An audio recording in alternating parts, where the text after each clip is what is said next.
As you may have seen in our promotion for the show, this is a Be Gay, Do Crimes production. And now, more than ever, it is vital to practice defiance in the face of injustice through expressions of joy. Before we begin tonight's show, I wanted to thank all of you who have already bought tickets in support of the International Rescue Committee.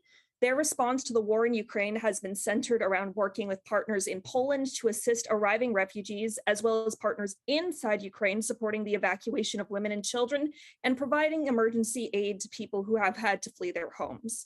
If you have not yet supported, the link to do so is in the description box below this video. World's Elsewhere Theater Company is based in the United States, headquartered on land stolen from the Munsee Lenape, Duwamish, and Coast Salish peoples through acts of genocide. We acknowledge this as part of our commitment to help address the impacts of these acts and foster a world where such injustices are consigned to the past.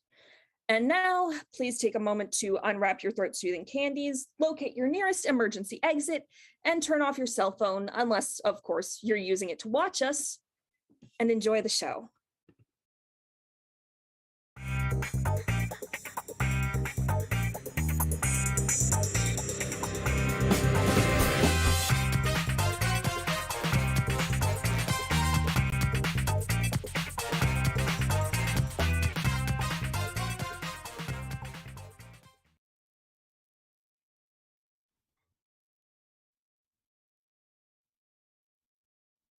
The young gentleman, our young master, Sir Alexander's son, is it unto his ears, sweet damsel, emblem of fragility, you desire to have a message transported or to be A private word or two, sir. Nothing else. Oh, you shall fructify that which you come for. Your pleasure shall be satisfied to your full contentation. I will, sweetest tree of generation, watch when our young master is erected, that is to say, up, and then deliver him to this your most gentle hand. Thank you, sir. Oh, and with all, certify that I have called out for him, now that his belly is replenished, a daintier bit or modicum than any that lay upon his trencher at dinner. Any notion of your name, I beseech your chastity? Yes, With me, sir. sweetheart? What is? One of whom he bespake falling bands. Oh, falling bands. Our young master shall then have a feeling of your being here. Presently, it shall be so given him. I humbly thank you, sir. But that my bosom is full of bitter sorrows, I could smile and watch this formal lad play antic tricks, but in my breast a poisoned arrow sticks, and smiles cannot become me. Love woven slightly, such as thy false heart makes, wears just as lightly. But love, being truly bred in the soul like mine, bleeds, even to death, at the least wound it takes. The more we quench this fire, the least it slakes. Oh me.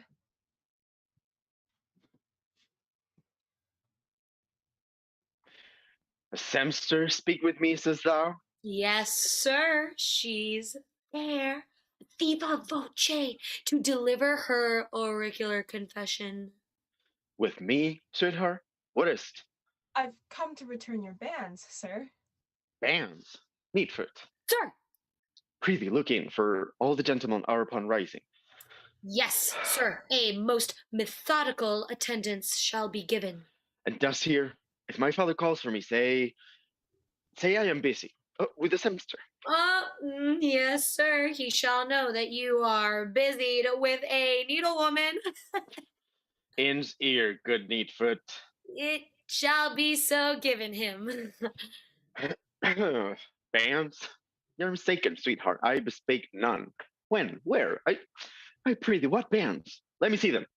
Yes, sir, a bond formed of solemn oath, subscribed unto as I thought with your soul, delivered as your deed in the sight of heaven. Is this bond cancelled? Have you forgotten me? life of my life. Sir Guy Fitzceller's daughter.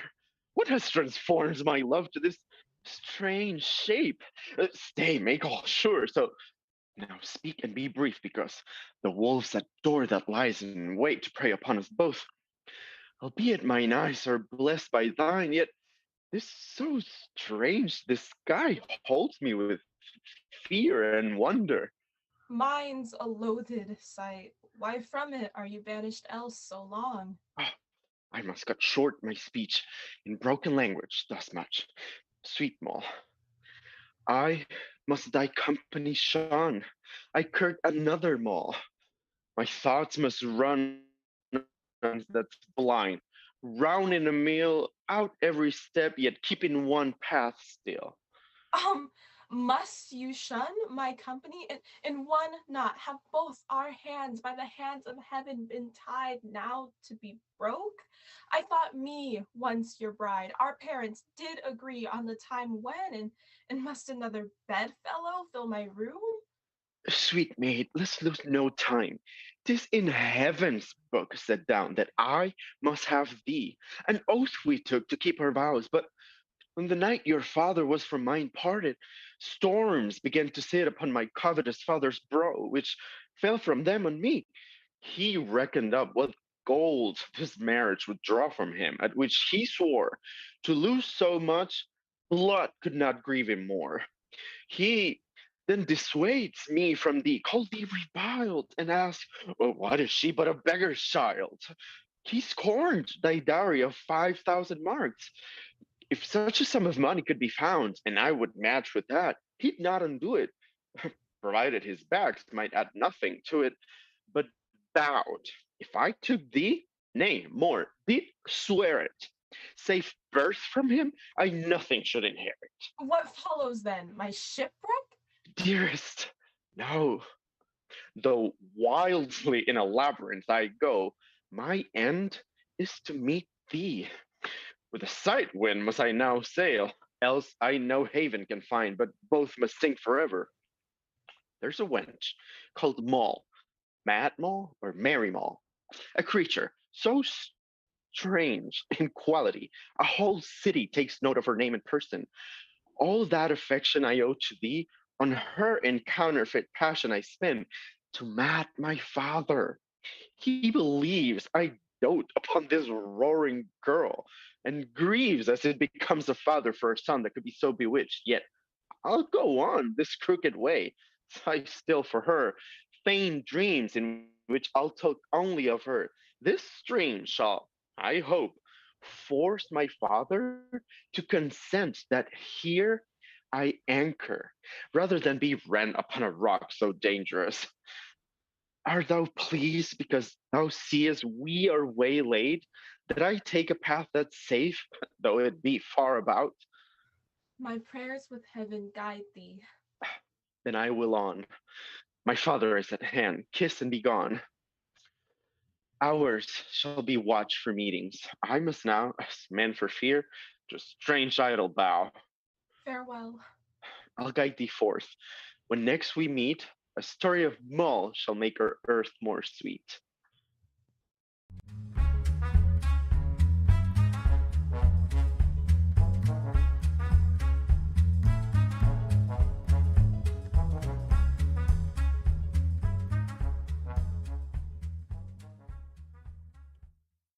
How do you like this parlor, gentlemen? Oh, passing well. What a sweet breath the air casts here. So cool. I like the prospect best. See how 'tis furnished. A very fine, sweet room. Sir David Dapper, the furniture that doth adorn this room cost many a fair grey groat ere it came here, but good things are most cheap when they're most dear. Nay, when you look into my galleries, how bravely they are trimmed up. You all shall swear you are highly pleased to set what's down there. Stories of men and women mixed together, fair ones with foul, like sunshine in wet weather. Within one square, 1,000 heads are laid, so close that all the heads of the room seem made. As many faces that are filled with blithe looks, show like the promising titles of new books, writ merrily, the readers being their own eyes, which seem to move and to give plaudities. And here and there, wits with obsequious ears, throwing heaps do listen. A cutpurse thrusts and leers with hawk's eyes for his prey. I need not show him. By a hanging villainous look yourselves may know him. The face is drawn so rarely. Then, sir, below, the very flower as 'twere waves to and fro, and like a floating island seems to move, upon a sea bounding and with shores above.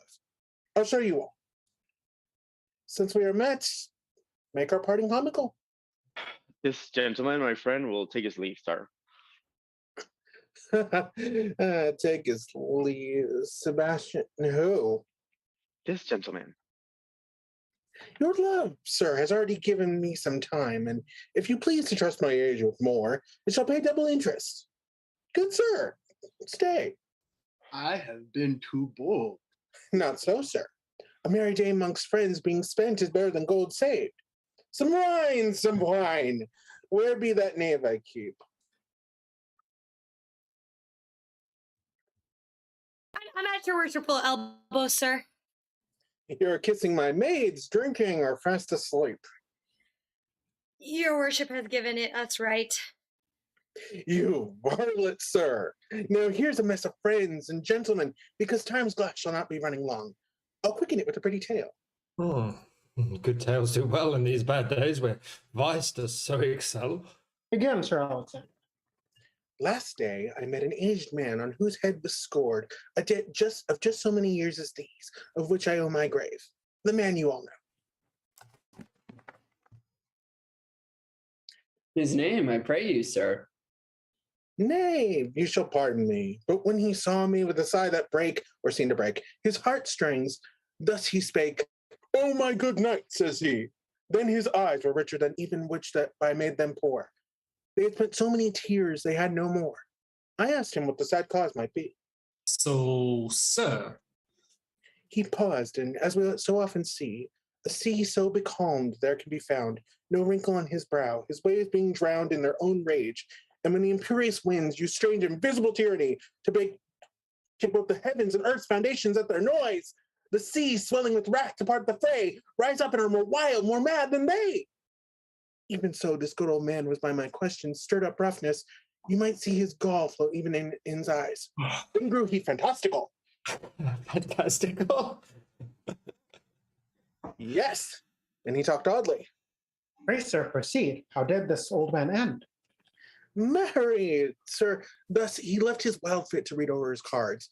Yet then, though age cast snow on all his hairs, he joyed because, says he, the god of gold has been to me no miser. That disease of all old men sicken, avarice has never infected me. He means not himself, I'm sure. For like a lamp fed with continual oil, I spend and throw my light to all who need it, yet still have enough to serve myself. Oh, but, quoth he, thou heaven's dew fall on this aged tree. I have a son that, like a wedge doth cleave my very heart root. Had he such a son? Now I do smell a fox strongly. Let's see. No, Master Greenwood is not so mellow in his years as he, but as like Sebastian, just like my son Sebastian, such another. How finely like a fencer my father fetches his by-blows to hit me, but if I beat you not at your own weapon of subtlety. This son, saith he, that should be the column and main arch unto my house, the crutch unto my age, becomes a whirlwind shaking the firm foundation. There's some prodigal. Well shot, all Adam Bell. No city monster neither, nor prodigal, but sparing, wary, civil, and though wifeless, an excellent husband and such a traveler. He has had more tongues in his head than some have teeth. Well, I have but two in mine. So sparing and so wary. What then could vex his father so? Oh, a woman. A flesh fly that can vex any man. A scurvy woman, on who the passionate old man swore he doted. A creature, saith he, nature had brought forth to mock the sex of woman. It is a thing one knows not how to name. Her birth began ere she was all made. 'Tis woman more than man, man more than woman, and to which none can hap. The sun give her two shadows to one shape. Nay, more, let this strange thing walk, stand, or sit. No blazing star draws more eyes after it. And now is my cue to bristle. A naughty pack. 'Tis false. Boy? 'Tis false. What's false? I'd say she's not. I say that tongue that there speaks so, but yours stick it in the throat of a rank villain. Set yourself aside. No, sir. What then? Any here else had lied. I think I shall fit here. What? Yes. Does this concern him? Ah, sirrah, boy. Is your blood heated? Boils it? Are you stung? I'll pierce you deeper. Oh, my dear friends, I am that wretched father. This that son that sees his ruin yet headlong on doth run. Will you love such a poison? Ah, fie! Fie! You're all mad. Oh. Thou art sick at heart, yet feelst it not. Of all these, what gentleman but thou, knowing his disease mortal, would shun the cure? O Master Greenwit, would you to such an idol bow? Not I, sir. And here's Master Laxton. Has he a mind to a woman as thou hast? No, not I, sir. Sir, I know it. Their good parts are so rare, their bad so common. I will have naught to do with any woman. Tis well done, Master Laxton. O thou cruel boy, thou wouldst lust with an old man's life destroy, because thou seest I'm halfway in my grave. Thou shalt dust upon me. Would thou mightiest have thy wish? Wicked, most unnatural. Oh, why, sir, 'tis thought Sir Guy Fitzella's daughter shall wed your son Sebastian. Sir Davy Dapper, I have upon my knees wooed this fine boy to take that virtuous maiden. Hark your words, sir. You, on your knees, have cursed that virtuous maiden, and me for loving her. Yet do you now thus baffle me to my face? Were not your knees in such entreats? Give me Fitzella's daughter. I'll give thee ratsbane, rather. Well, then you know what dish I mean to feed upon. Hark, gentlemen, he's forced to have his cutpurse dragged to suck my gall. I'm unmoved by you all. I'm so bewitched, so bound to my desires. Tears, prayers, threats, nothing can quench out those fires that burn within me. Oh. Her blood shall quench it then. Lose him not! Oh, dissuade him, gentlemen! He shall be weaned, I warrant you. Before his eyes lay down his shame, my grief, his miseries. No more, no more. Away.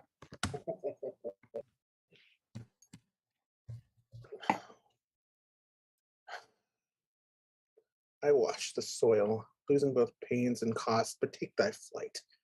I'll be most near thee when I'm least in sight. Wild buck, I'll hunt thee breathless. Thou shalt run away, but I will turn thee when I'm not thought upon. Now, sirrah, what are you? A letter from my captain to your worship. Oh, now I remember. 'Tis to prefer thee into my service. To be a shifter under your worship's nose of a clean trencher when there's a good bit upon it. Troth, honest fellow. Let me see. His name shall be the axe that hew that down at which I stumble. Has a face that promises much of a villain.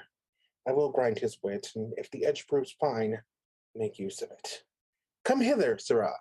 Canst thou be secret, huh? Ooh, as two crafty attorneys plotting the undoing of their clients. Didst never, as thou how walkest about this town. Here's a wench called Moll, Mad Mary Moll. Moll Cutpurse, sir? The same. Dost thou know her then? As well I know 'twill rain upon Simon and Jude's day next. I will sift all the taverns in the city and drink half-pots with all the watermen at the bankside. But if you will, sir, I'll find her out. That task is easy. Do it then. Hold thy hand up. There's money. Spend it. That being spent, fetch more. Oh, sir, that all good poor soldiers had such a leader. For fetching, no water spaniel is like me. This wench we speak of strays so from her kind. Nature repents she made her. 'Tis a maid has told my son to shipwreck. Ooh, I'll cut her comb for you. I'll tell out gold for thee then. Hunt her forth. Cast out a line full of silver hooks to fetch her to thy company. Deep spendings may draw her that's most chaste to a man's bosom. Or rather, for that's best.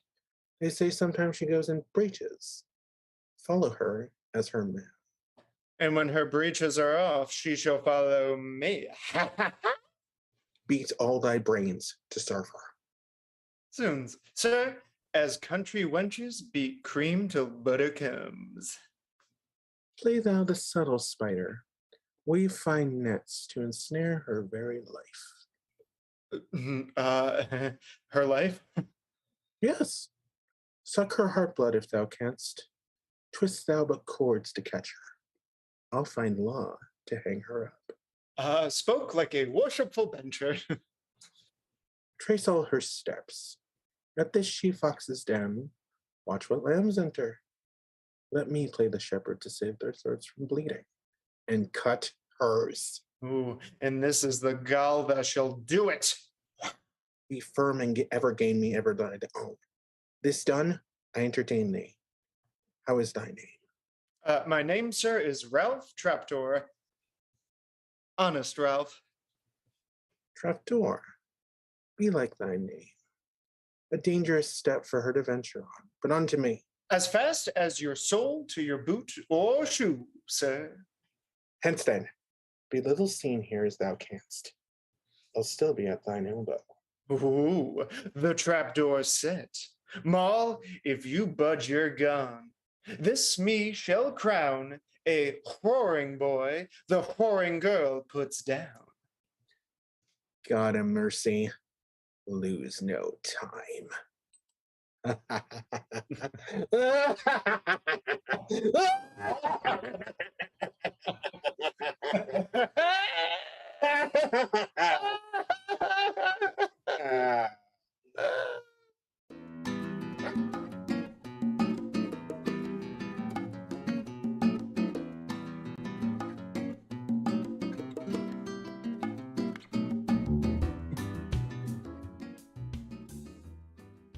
Yonder's the shop. Is that she? Aye, she's a gentlewoman born, I can tell you, though it be her hard fortune now to shred potterbs. Oh, sir, 'tis many a good woman's fortune when her husband turns bankrupt to begin with joints and set up again. And indeed, the raising of the woman is the lifting up of the man's head at all times. If one flourish, t'other will but as fast, I warranty. Come, thou art familiarly acquainted there, I grope that. And you grope no better, I think, dog. You may chance in the ditch when you are drunk. Go, thou art a mystical lecher. I will not deny, but my credit may take up an ounce of pure smoke. You take up an ell of pure smock. Away, go. 'Tis the closest striker. Life, I think he commits venery foot deep, no man's aware on't. I like a palpable smockster go to work so openly with the tricks of art that I'm as apparently seen as a naked boy in a vial, and were it not for a gift of treachery that I have in me to betray my friend when he puts most trust in me. Mass yonder he is too, and by his injury to make good my access to her, I should appear as defective in courting as a farmer's son the first day of his feather, that doth nothing at court but woo the hangings and glass windows for a month together, and some broken waiting woman forever after. I find those imperfections in my venery that, were it not for flattery and falsehood, I should want discourse and impudence. And he that wants impudence among women is worthy to be kicked out at bed's feet. He shall not see me yet. Prof, this is finely shred. Oh, women are the best menses. Had been a good phrase for a cook's wife, sir. Oh, but 'twill serve gallantly like the front of a new almanac, as thus calculated for the meridian of cook's wives, but generally for all English women. Nay, you shall have, sir. I have filled it for you. Ooh, the joint's in a good hand. I wish mine always so. But not to be used as in that fashion. Oh, pardon me, sir. I understand no French. I pray be covered. Jack, a joint of rich smoke. Rich smoke? That's 6 pence a joint, is't? To me, sweet lady. Not full. Respect my credit seems strange. Art and wit makes a fool of suspicion. Pray be wary. Push, I warned you. Come, how is it, gallants? Pure and excellent. I thought 'twas good. You were grown so silent. You are like those that love not to talk at victuals, though they make a worse noise in the noise than a common fiddler's prentice in discourse a whole supper with the fling. I must speak a word with you, anon. Weigh wisely then. Ooh, what else, sir? He's perfection itself, full of manners, but not an acre of ground belonging to him. Aye, and full of form. Has near a good stool in his chamber. But above all religions, he prayeth daily upon elder brothers. And valiant above measure, has run these streets from a sergeant. So.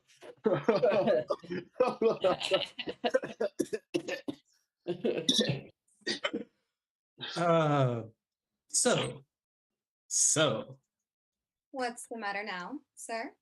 I protest. I'm in extreme want of money. If you can supply me now with any means, you do me the greatest pleasure, next to the bounty of your love, as ever poor gentleman tasted. What's the sum would pleasure ye, sir, though you deserve nothing less at my hand? Oh, well, why, 'tis but for want of opportunity, thou knowest.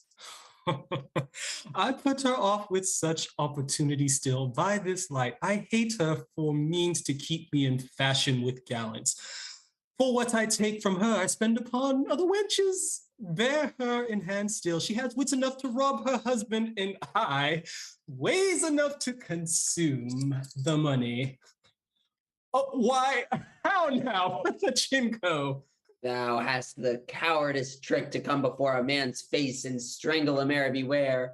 I could find in my heart to make a quarrel in earnest. Hoxton, thou dost, thou knowest I never used to fight my friends. Thou but lose thy labor in it.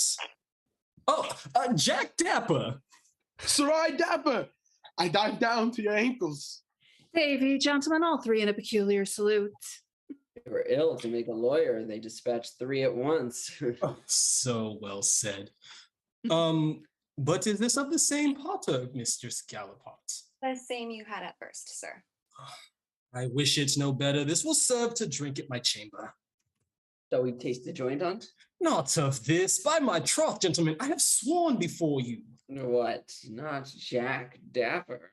Oh, pardon me, sweet Jack. I'm sorry I made such a rash oath, but foolish oaths must stand. Where art going, Jack? Faith? To buy one feather. One feather, the fool's peculiar still. Go. Here.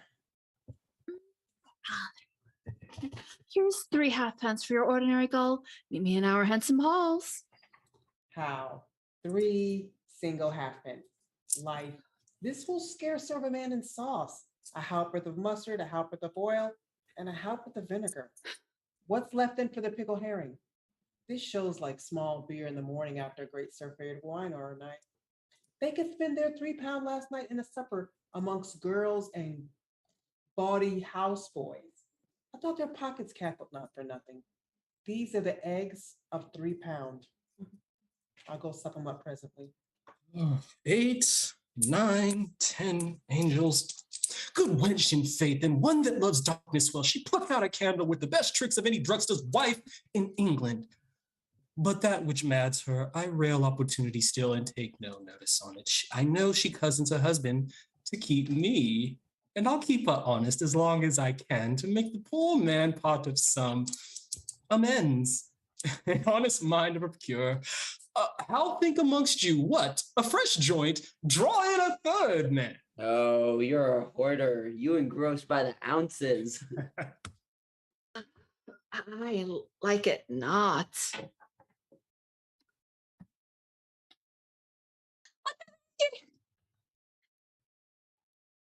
What the should happen? Ooh, these are the most worn and most in fashion amongst the beaver gallants, the stone riders, the private stage's audience, the 12-penny stool gentlemen. I can point you to the general's feather. And therefore I mislike it. Tell me if General, now continual Simon and Jude's reign, beat all your feathers as flat down as pancakes. Shall be a spangled feather.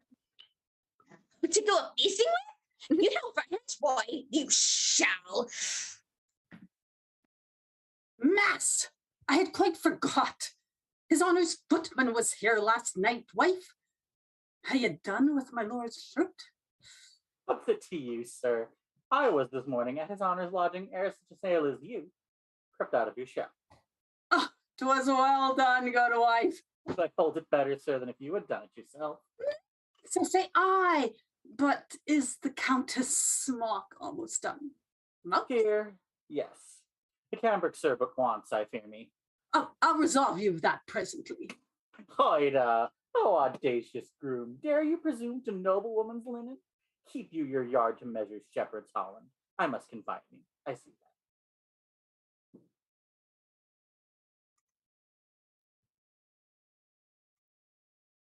that. What say you to this gear? I dare that Arrentis critic in marijuana to lay one fault upon it. Life, yonder's Moll. Moll? Which Moll? Honest Moll? Oh, prithee. Let's call her. Moll! Moll! Moll! Psst, Moll! Now, what's the matter? A joint of good potter, Moll? I cannot stay. Nay, Moll, prithee, hark, but one word in faith.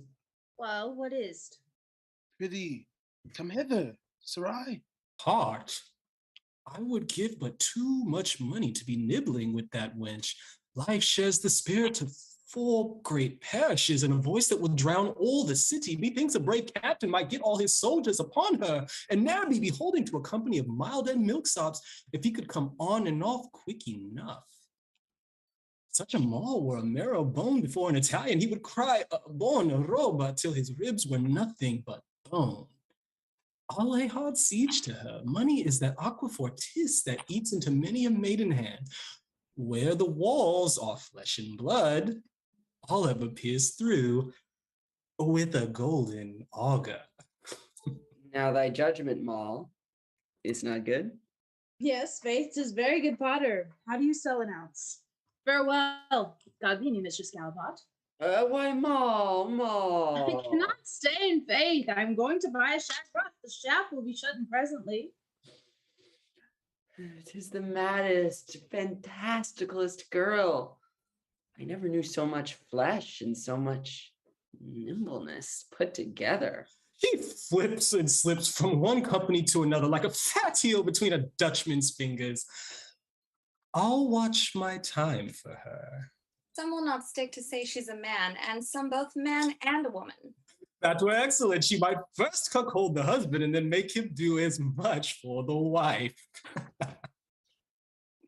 Save you. How does Mistress Tiltyard? Oh, Jack Dapper. How does Moll? I'll tell thee by and by. Go but to the next shop. Well, thou shalt find me here this hour about a feather. Nay, and a feather hold you and play a whole hour. A goose will last you all the days of your life. Let me see a good shag rub. Mistress Mary, thou shalt evade, and the best in the shop. Now, greetings. Long terms of the pox between you. Have I found one of your haunts? I send you for Hollands, and you're in the Low Countries without no skin. I'm served with good ware by the shift that makes it lie dead so long upon my hands. I was good shut up shop, for when I open it, I take nothing. Nay, and you bolt a ringing once, the devil cannot stop you. I'll out of the belfry as fast as I can. Moll? Get you from my shop. I come to buy. I'll sell you nothing. I warn you, my house and shop. You goody open work, you that prick out a poor living and sews many a body skin coat together. The private panders between shirt and smock. Oh, I wish thee for a minute, but a man. Thou shouldst never use my shapes, but as thou art, I pity my revenge. Now my spleen's up. I would not mock it willingly. Ah, be thankful. Now I forgive thee. Mary, hang thee. I never asked forgiveness in my life. You, Goodman Swine's face. But wouldst thou murder me? You remember, knave, how you abused me t'other night in a tavern? Oh, not I, by this light. No, but by candlelight you did. You have tricks to save your oaths, reservations have you, and I have reserved somewhat for you. Oh. As you like it, call for more. You know the sign again. Pox on it. Had I brought my company along with me to have borne witness on it, 'twould grieve me, but to be struck and nobody by, 'tis my ill fortune still. Why, tread upon a worm, and it turns. They say will turn tail, but indeed a gentleman should have more manners. Gallantly performed in Faith Mall and manfully, I love thee forever for it. Base rogue, had he offered but the least counterbuff, by this hand I was prepared for him. You prepared for him? Why should you be prepared for him? Was he any more than a man? No, nor so much by a yard and a handful London measure. Why does you speak this then? Do you think I cannot ride a stone horse unless one lead him by the snap? Yes, and sit him bravely. I know thou canst, Moll. 'Twas but an honest mistake through love, and I'll make amends for't anyway. Prithee, sweet, plump Moll, when shall thou and I go a town together? Whither? To Tyburn, prithee? Mass, that's the town indeed. Thou hangest so many jests upon thy friend still. I mean, honestly, to Brantford stands or where?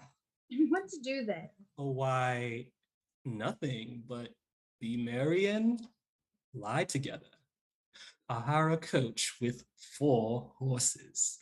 I thought 'twould be a beastly journey. You may leave one out well. 3 horses will serve if I play the jade myself. Oh, nay, push, thou art such another kicking wench. Prithee be kind and let's meet. Tis hard. We shall meet, sir. Ah, nay. But appoint the place then.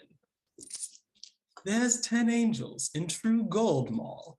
You see, I do not trifle with you, but say thou will meet me, and I'll have a coach ready for thee. Why, here's my hand, I'll meet you.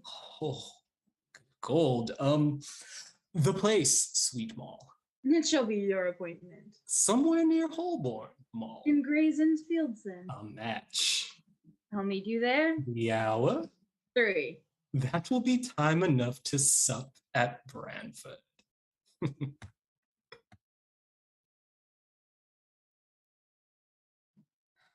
I am of such a nature, sir. I cannot endure the house when she scolds. She has a tongue will be heard further in a still morning than St. Antling's bell. She rails upon me for foreign wenching, that I, being a free man, must needs keep a wench in the suburbs and seeks to impoverish the liberties. When we fall out, I trouble you to make all whole with my wife. No trouble at all. 'Tis a pleasure to me to join things together. Go thy ways. I do this but to try thy honesty, Goshawk. How likest thou this, Moll? Oh, singularly. You're now fitted for a bunch. They look for all the world with those spangled feathers like a nobleman's bedpost. The purity of your wench would I fain try. She seems like Kent, unconquered, and I believe as many wiles are in her. Oh, the gallants of these times are shallow leches. They put not their courtship home enough to a wench. 'Tis impossible to know what woman is thoroughly honest, because she ne'er thoroughly tried. I am of that certain belief that there are more queens in this town of their own making than of any man's provoking.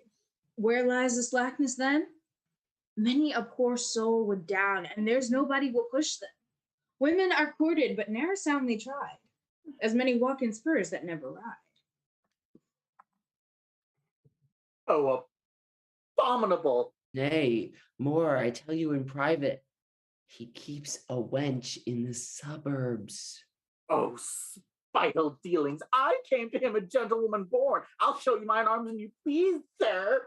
I'd rather see your legs and begin that way. 'Tis well known he took me from a lady's service where I was well beloved of the steward. I had my Latin tongue and the spice of the French before I came to him, and now doth he keep a suburban wench under my nostrils? There's ways enough to cry quit with him. Hark, in thine ear. There's a friend with him. I'll try one spear against your chastening mistress Openwork, though it prove too short for the bird. Mass, here she is. I'm bound already to serve her, though it be an unchaste trick. Bless my hopeful young mistress with long life and great limbs. Send her the upper hand of all bailiffs and her hungry adherents. Now, what art thou? A poor ebbing gentleman that would gladly wait for the flood of your service. My service? What should move you to offer your service to me, sir? The love I bear to your heroic spirit and masculine womanhood. So, sir, but case we should retain you to us, what parts are you in there for a gentlewoman's service? Of two kinds, rightful worship, movable and immovable, movable to run of errands, and immovable to stand where you have occasion to use me. Oh, what strength have you? Oh, strength, Mistress Moll. I have gone into a steeple and stayed the great bell as it had been ringing, stopped a windmill going. And never struck yourself down? Stood as upright as I do this present. Come, I pardon you for this. It shall be no disgrace to you. I have struck up the heels of the German size ere now. What, not stand? I am of that nature where I love. I'll be at my mistress's foot to do her service. Why, well said.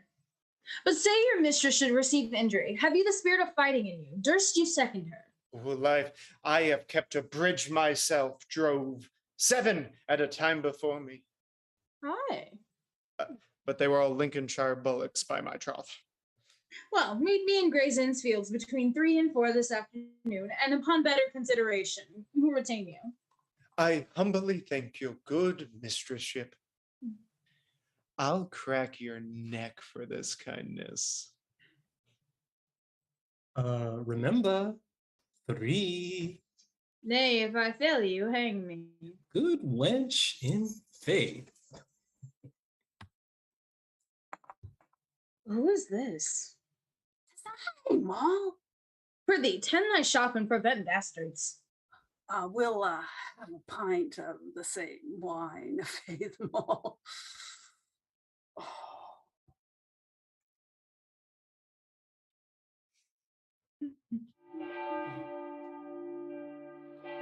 Hark, the bell rings. Come, gentlemen, Jack Dapper, where shall us all munch? I am for Parker's Ordinary. They're a good guest to him. He deserves their board. They draw all gentlemen in a term time tither. We'll be your followers, Jack. Lead the way. Look you, by my faith, the fool has feathered their nest well.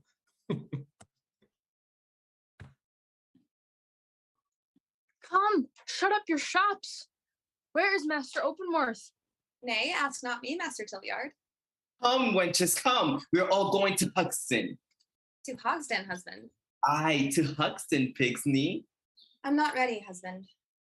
Faith, that's well. Come, Mistress Openwork, you're so long. I have no joy of my life, Master Gallipot. But let your boy lead his spaniel along and we'll show you the bravest sport at Parlous Pond. Here is the best duck in England, except my wife. Come, let's away. Of all the year, this is a sports fool's day.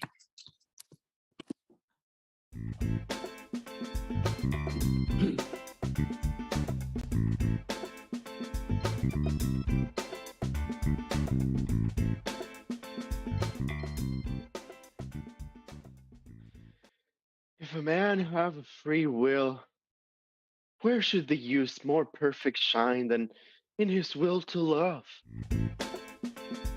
Amongst a world of creatures, voiced and silent, must my desires wear fetters? Yeah, are you so near? That I must break with my heart's truth amid grief at a back way. Well, why, Suppose the two-leaf tongues of slander or of truth pronounce Moll loathsome. If before my love she appears sweet, what injury have I? I have the thing I like. In all things else, mine own eye guides me, and I find them prosper. Life, what should ail it now? I know that man ne'er truly loves. If he gainsay it, he lies, that winks and marries with his father's eyes. I'll keep mine own wide open. Here's brave willfulness. A maid match. Here she comes. They met a purpose. Must I carry this great fiddle to your chamber, Mistress Mary? Fiddle, Goodman Harbrother. Some of these quarters bear so much for others, they have no time to bear wit for themselves. To your own chamber, Mistress Mary. Fool here and ask speak. Whither else, Goodman Pageant Bearer? For people with the worst memories. Why, 'twere too great a burden, love, to have them carry things in their minds and on their backs together. Pardon me, sir, I thought you not so near. So. I would be nearer to thee, and in that fashion, that makes the best part of all creatures honest. No otherwise I wish it. Sir, I am so poor to requite you. You must look for nothing but thanks of me. I have no humor to marry. I love to lie on both sides of the bed myself, and again on the other side. A wife, you know, ought to be obedient. But I fear I am too headstrong to obey, therefore I'll ne'er go about it. I love you so well, sir. For your goodwill, I'd be loath you should repent your bargain after, and therefore we'll ne'er come together at first. I have the head now of myself, and am man enough for a woman. Marriage is but a chopping and a changing, where a maiden loses one head and has a worse in place. The most comfortable answer from a roaring girl that mine ears ever drunk in. This were enough now to affright a fool forever from thee, when 'tis the music that I love thee for. There's a boy spoils all again. Believe it, sir, I am not of that disdainful temper, but I could love you faithfully. Thank you for that word. I like you not now. You're a cunning roarer, I see that already. But sleep upon this once more, sir. You may chance shift in mind tomorrow. Be not too hasty to wrong yourself. Never while you live, sir, take a wife running. Many have run out at heels that have done. You see, sir, I speak against myself, and if every woman would deal with their suitor so honestly, poor younger brothers would not be so often indulged with old cozening widows that turn o'er all their fortune and trust to some kinsman, and make the poor gentleman work hard for a pension. Fare you well, sir. Nay, prithee, one word more. How do I wrong this girl? She puts him off still. Think upon this in cold blood, sir. You make as much haste as if you were going on a Storian virgin. Take deliberation, sir. Never choose a wife as if you were going to Virginia. So we parted. My too cursed fate. She is but cunning. Gives him longer time in it. Mr. Small? Mr. Small. So. There, boy. What does thou go a hawking after me with a red cloud on my finger? I forgot to take the measurement on you for your new breeches. Oida, breeches? What, will he marry a monster with 2 trinkets? What age is this? If the wife go in breeches, the man must wear long coats like a fool. What's fiddling here? Would not the old pattern have served your turn? You change the fashion. You'll say you'll have the great Dutch slope, Mistress Mary. Why, sir, I say so still. Your breeches will take up a yard more. Well, pray look it be put in then. It shall stand round and full, I warrant you. Pray make 'em easy enough. I know my fault now. The other was somewhat stiff between the legs. I'll make these open enough, I warrant you. Here's good gear towards. I brought up my son to marry a Dutch slop and a French doublet, a cut-piece daughter. So, I have gone as far as I can go. Why then, farewell. If you go presently to your chamber, Mistress Mary, pray send me some honest person to give me the measure of your thigh by some honest body. Well, sir, I'll send it by a porter presently. Okay. So you had need it be a lusty one. Both of them would make any porter's back ache in England.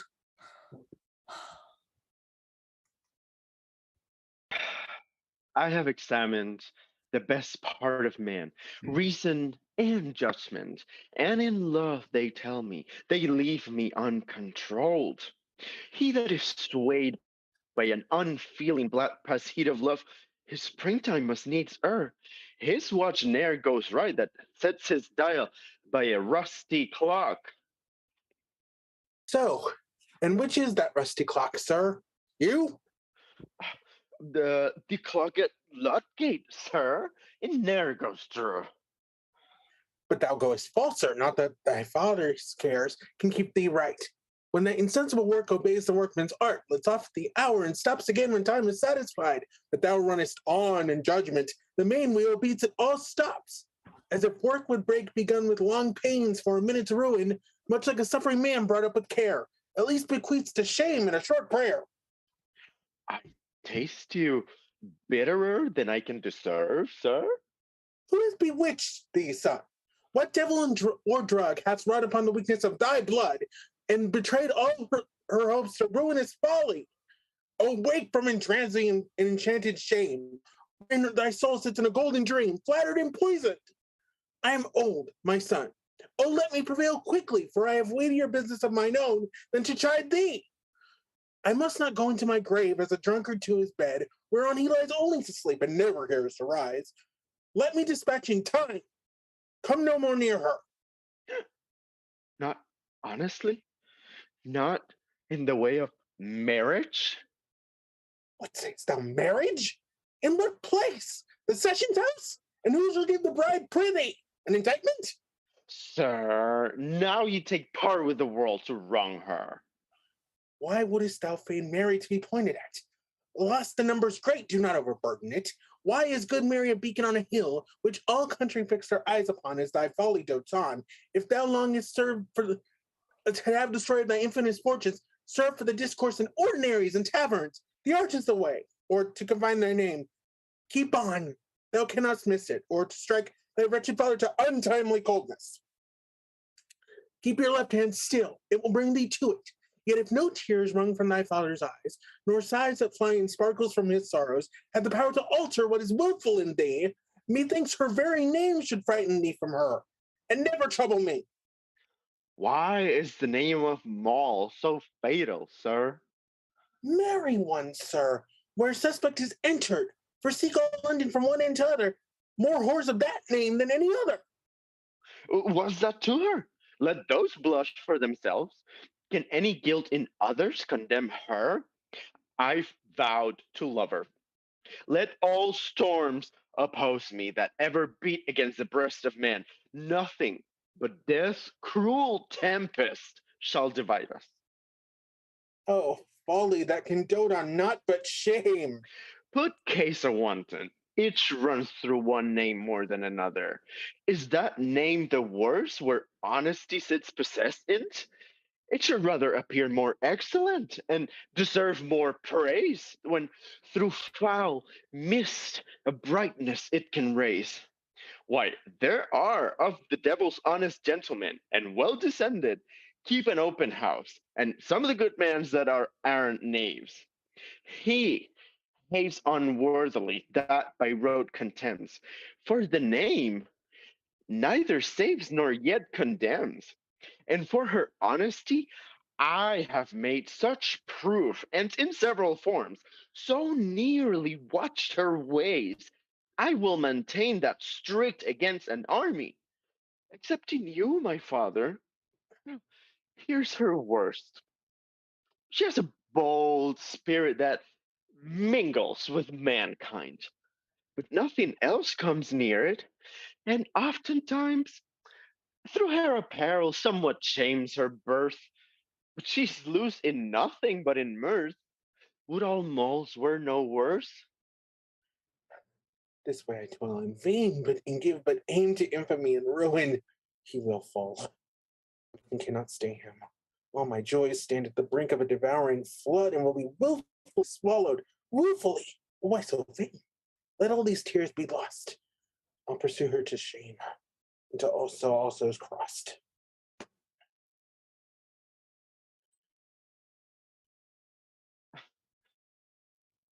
He is gone, with some strange purpose whose effect will hurt me little if he should so white. To think I love so blindly. I but feed his heart to this match, to drown the other, wherein my joy sits with a full wish crowned, only his mood accepted, which must change by opposite policies, curses indirect. Plain dealing in this world takes no effect. This mad girl I'll acquaint with my intent, get her assistance, make my fortunes known, twixt lovers' hearts. She's a fit instrument and has the art to help them to their own by her advice. For in that craft, she's wise. My love and I may meet, pied of all spies.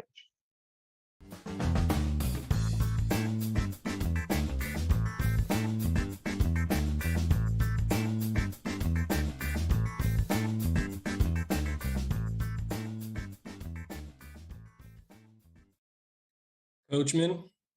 Yes, sir? There's a tester mall. Prithee drive thy coach to the hither end of Marybone Park, a fit place for a mall to get in. Marybone Park, sir? Aye, it's in our way, thou knowest. Shall be done, sir. Coachman? Anon, sir? Are we fitted with good Frampole jades?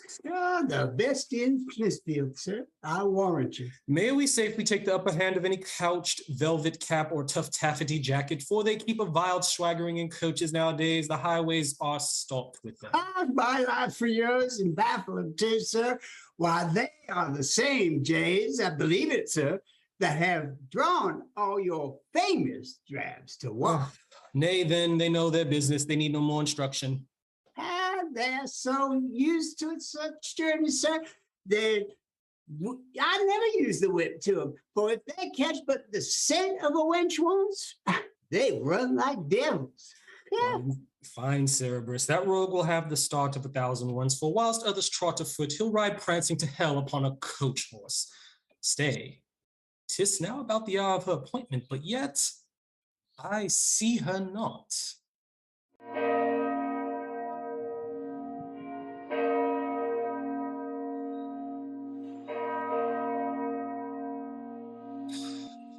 Hark, what's this?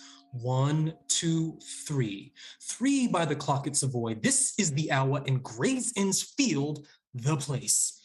She swore she'd meet me. Ha! Yonder's 2 inns accord to man with one wench, but that's not she. They walk toward Islington out of my way. See none dressed like her. I must look for a shag ruff, a frieze jerkin, a short sword, and safeguard, or I get none. Why, Moll, prithee make haste, or the coachman will curse us a none. Oh, here's my gentlemen. If they would keep their days as well with their mercers as their hours with their harlots, no bankrupt would give 70 pounds for a sergeant's place. For would you know how catchful rightly derived? The corruption of a citizen is the generation of a sergeant. How his eye hawks for venery. Come, are you ready, sir? Ready for what, sir? Do you ask that now, sir? Why was this meeting appointed? I thought you mistook me, sir. You seem to be some young barrister. I have no suits in law. All my land is sold. I praise heaven for it. 'Tis rid me of such trouble. Well, then I must wake you. Where stands the coach? Who's this? Moll. Honest Moll. So young and unseeing? You're an old wanton in your eyes, I see that. Not honorably suited for the 3 pigeons at Branford. I'll swear I knew thee not. I'll swear you did not, but you shall know me now. Ooh. Oh, no, not here. We shall be spied, in faith. The coach is better. Come. Stay. Or what? Wilt thou entrust a point, Moll? Yes, here's the points that I entrust. 'Has but one tag, and 'twill serve to tie up a rogue's tongue. Oh. Here's the gold with which you hide your hat. Here's her pace. She raps hard, and perhaps your bones will feel it. 10 angels of mine I put to thine. Win them and wear them. Hold, Moll, Mistress Mary! Draw, or I'll serve an execution on thee, shall lay thee up till doomsday. Draw upon a woman, why, what dost mean, Moll? To teach thy base thoughts manners. Thou art one of those that thinks each woman thy fond, flexible wench. If she but cast a liberal eye upon thee, turn back her head, she's thine, or amongst company. By chance drink first to thee, then she's quite gone. There's no means to help her, nay, for in need wilt swear unto thy credulous fellow leechers that thou art more in favor with a lady at first sight than her monkey all her lifetime. How many of our sex by such as thou have their good thoughts paid with a blasted name that never deserved loosely, or to trip in the path of whoredom beyond cup and lip? But for the stain of conscience and of soul, better had women fall into the hands of an act silent than a bragging nothing. There's no mercy in it. What durst move you, sir, to think me whorish? A name which I'd tear out from the high German throat if it lay ledger there to dispatch privy slanders against me? In thee I defy all men, their worst in hates and their best flatteries, all their golden witchcrafts, which they entangled the poor spirits of fools, distress needle women, and trade fallen wives, fish that needs bite or themselves be bitten. Such hungry things as these may soon be took with a worm fastened on a golden hook. Those are the lecher's food, his prey. He watches with quarreling wedlocks and poor-shifting sisters. 'Tis the best fish he takes. But why, good fisherman, am I thought meat for you, that never had an angling rod cast toward me? 'Cause you'll say I'm given to sport, I'm often merry and jest. Had mirth no kindred in the world but lust? Oh, shame take all her friends then.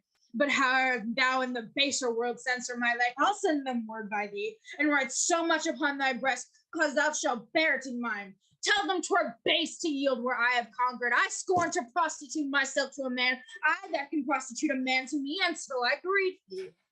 Hear me. With the spirits of all my slanderers were classed in line, that I might vex an army at one time. Oh, wait.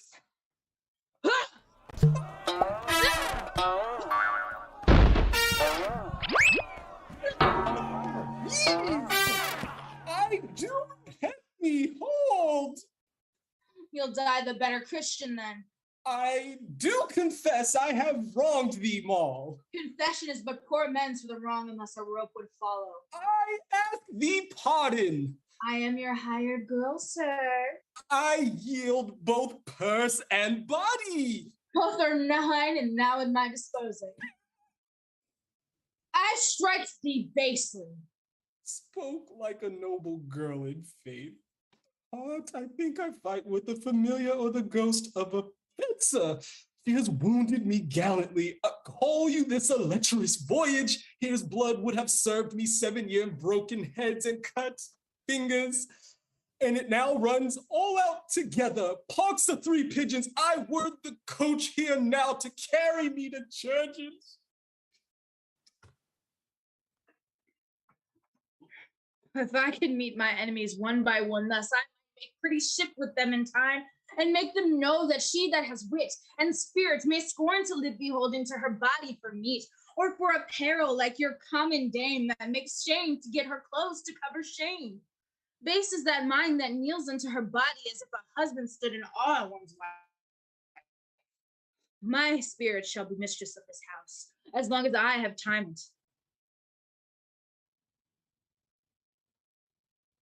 Oh, here comes my man that would be. 'Tis his hour.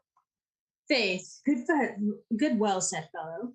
If his spirit be answerable to his umbels, he walks stiff, but whether he will stand to it stiffly, there's the point.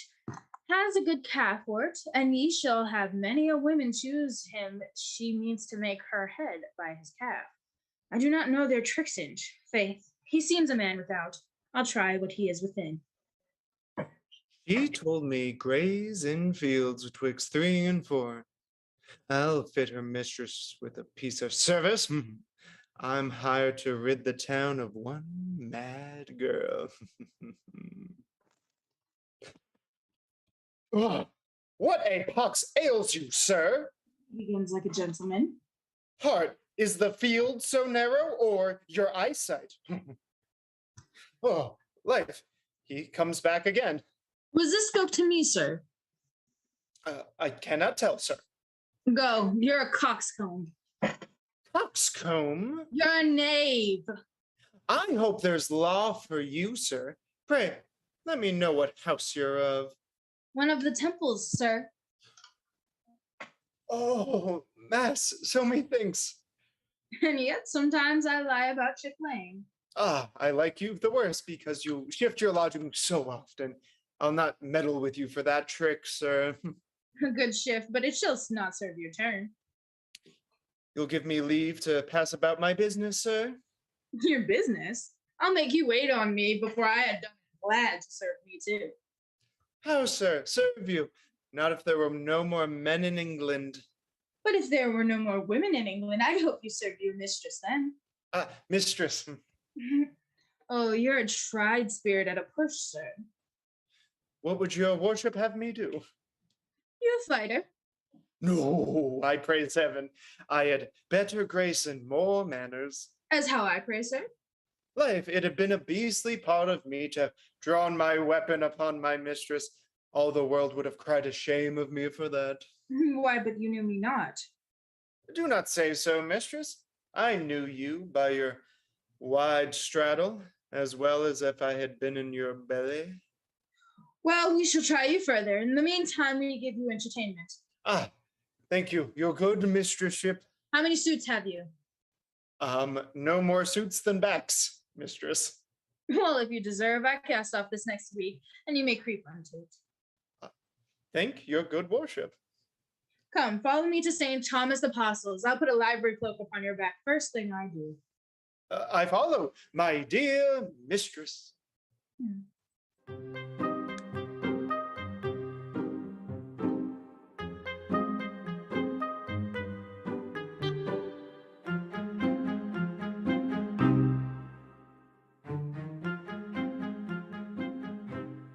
What cruel names to prudence? Pray be not so fond of me. Leave your city humors.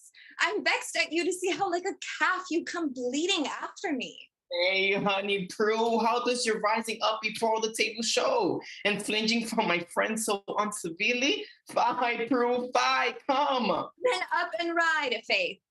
Up and ride? Nay, my pretty Prue, that's far from my thought, duck. Why, Mouse, thy mind is nibbling at something? What is it? What lies upon thy stomach? Such an ass as you. You're best turned midwife or physician. You're apothecary already, but I'm none of your drugs. Thou art a sweet drug, sweet as Prue, and the more thou art counted, the more precious. Must you be prying into a woman's secrets, say ye? Woman's secrets. Oh, and I cannot have a qualm come upon me, but your teeth waters till your nose hang over it. It is my love, dear wife. Your love is all words. Give me deeds. I cannot abide a man that's too fond over me, so cookish. Thou dost not know how to handle a woman in her kind. No, Prue. Why, I hope I have handled. Handle a fool's head of your own. Fie. 'Tis such a wasp. It does me good now to have her sting me, little rogue. No, fie, how you vex me. I cannot abide these apron husbands, such cock queens. You overdo your things. They become you scurvily. Upon my life, she breathes. Heaven knows how I have strained myself to please her night and day. I wonder why we citizens should get children so fretful and untoward in the breeding, their fathers being for the most part as gentle as milch kine. Shall I leave thee, my Prue? Fie. I should not be vexed no more, pretty kind rogue. Take no cold, sweet Prue. As your wit has done. Now, Master Laxton, show your head. What news from you? Would any husband suspect that a woman crying by any scurvy grass should bring love letters amongst her herbs to his wife? Pretty trick, fine conveyance. Had jealousy 1,000 eyes, a silly woman with scurvy grass blinds them all. Laxton with bays crown I thy wit for this, it deserves praise. This makes me affect thee more, this proves thee wise. Lack what poor shift is love forced to devise? To the point. Sweet creature, Sweet beginning. Pardon my long absence, for thou shalt shortly be possessed with my presence. Though Aeneas made an ass of Dido, I will die to thee ere I do so. O sweetest creature, make much of me, for no man beneath the silver moon shall make more of a woman than I do of thee. Furnish me therefore with 30 pounds. You must do it of necessity for me. I languish till I see some comfort come from thee, protesting not to die in thy debt, but rather to live so as hitherto I have and will. Thy true Laxton ever. Alas, poor gentleman. Troth, I pity him. 'Tis 33 before an O. How shall I raise this money? 30 pounds? I know his threes too well. My childbed linen? Then shall I pawn that for him? But if my mark be known, I am undone. It may be thought my husband's bankrupt. Which way shall I turn? Laxton, what with my own fears and thy wants, I'm as a needle twixt two adamants. Hey, nay, wife, the women are all up. How's reading your letter? I smell a goose, a couple of capons, and a gammon of bacon from her mother out of the country. I hold to my life, still. Oh, be shrew your heart. What letter's that? I'll see it.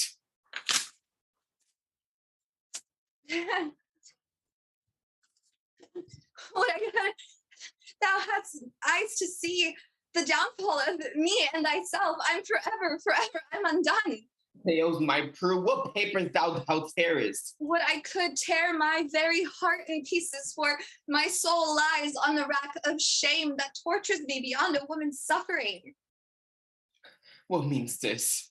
I had you no other vengeance to throw down, but even in height of all my joys. Dear woman! When the full sea of pleasure and content seemed to flow over me. As thou desires to keep me out of Bethlehem, tell what troubles thee. Is not that child and nurse fallen sick or dead? Oh, no. Heavens bless me. Are my barns and houses yonder a cockly hole consumed with fire? I can build more, sweet Prue. 'Tis worse. I'm at my wit's end. Oh, my dear husband, where once I thought myself a fixed star placed only in the heaven of thine arms, I fear now I shall prove a wanderer. Oh, Laxton, is it then my fate to be by thee overthrown? Defend to me, wisdom, from falling into frenzy on my knees, sweet Prue, speak. What's that Lanston who so heavy lies on thy bosom? I shall sure run mad. Said one mad for company, then speak to me. I'm Calipat, thy husband. Prue, why, Prue? Art sick and conscious for some villainous deed thou wert about to act? Didn't it mean to rob me? Touch, I forgive thee. Hast thou on my bed thrust my soft pillow under another's head? A wink at our faults, Prue. Lass, that's no more than what some neighbors near thee have done before. Sweet honey, Prue, what's that Lanston? Oh. Out with him? Oh, he's born to be my undoer. This hand which thou callst thine, to him was given. To him was I made sure in the sight of heaven. I never heard this thunder. Yes. Before I was to thee contracted to him, I swore. Since last I saw him, 12 months 3 times, told the moon hath drawn through her light silver bow. For o'erseas he went, and it was said, but rumor lies, that he in France was dead. But he's alive. Oh, he's alive. He sent that letter to me, which in rage I rent, swearing with oaths most damnably to have me, or tear me from this bosom. Oh, heaven save me. My heart will break, shamed and undone forever. So cruel a day, poor wretch, went o'er thee never. If thou shouldst wrestle with him at the law, thy art should fall no outlay, no prevention. I'll tell him thy art with child. Or give out one of my men with time in bed with thee. Before I lose thee, my dear Prue, I drive it to that push. Worse and worse still. You embrace a mischief to prevent an ill. Abide thee of him, stop his mouth with gold. Thinkest that 'twill do? Oh, me heavens grant it would. Yet now my senses are set more in tune. He writ, as I remember in his letter, that he in riding up and down had spent ere he could find me 30 pounds. Send that, stand not on 30 with him. 40, Prue. Say that the word 'tis done. We venture lives for wealth, but must do more to keep our wives. 30 or 40, Prue. 30, good sweet. Of an ill bargain, let's save what we can. I'll pay him with my tears. He was a man when I first knew him of a meek spirit. All goodness is not yet dried up, I hope. He shall have 30 pounds. Let that stop all. Love sweet tastes best when we have drunk down gall. God, so our friends, come, smooth your cheek. After a storm, the face of heaven looks sleek. Did I not tell you these turtles were together?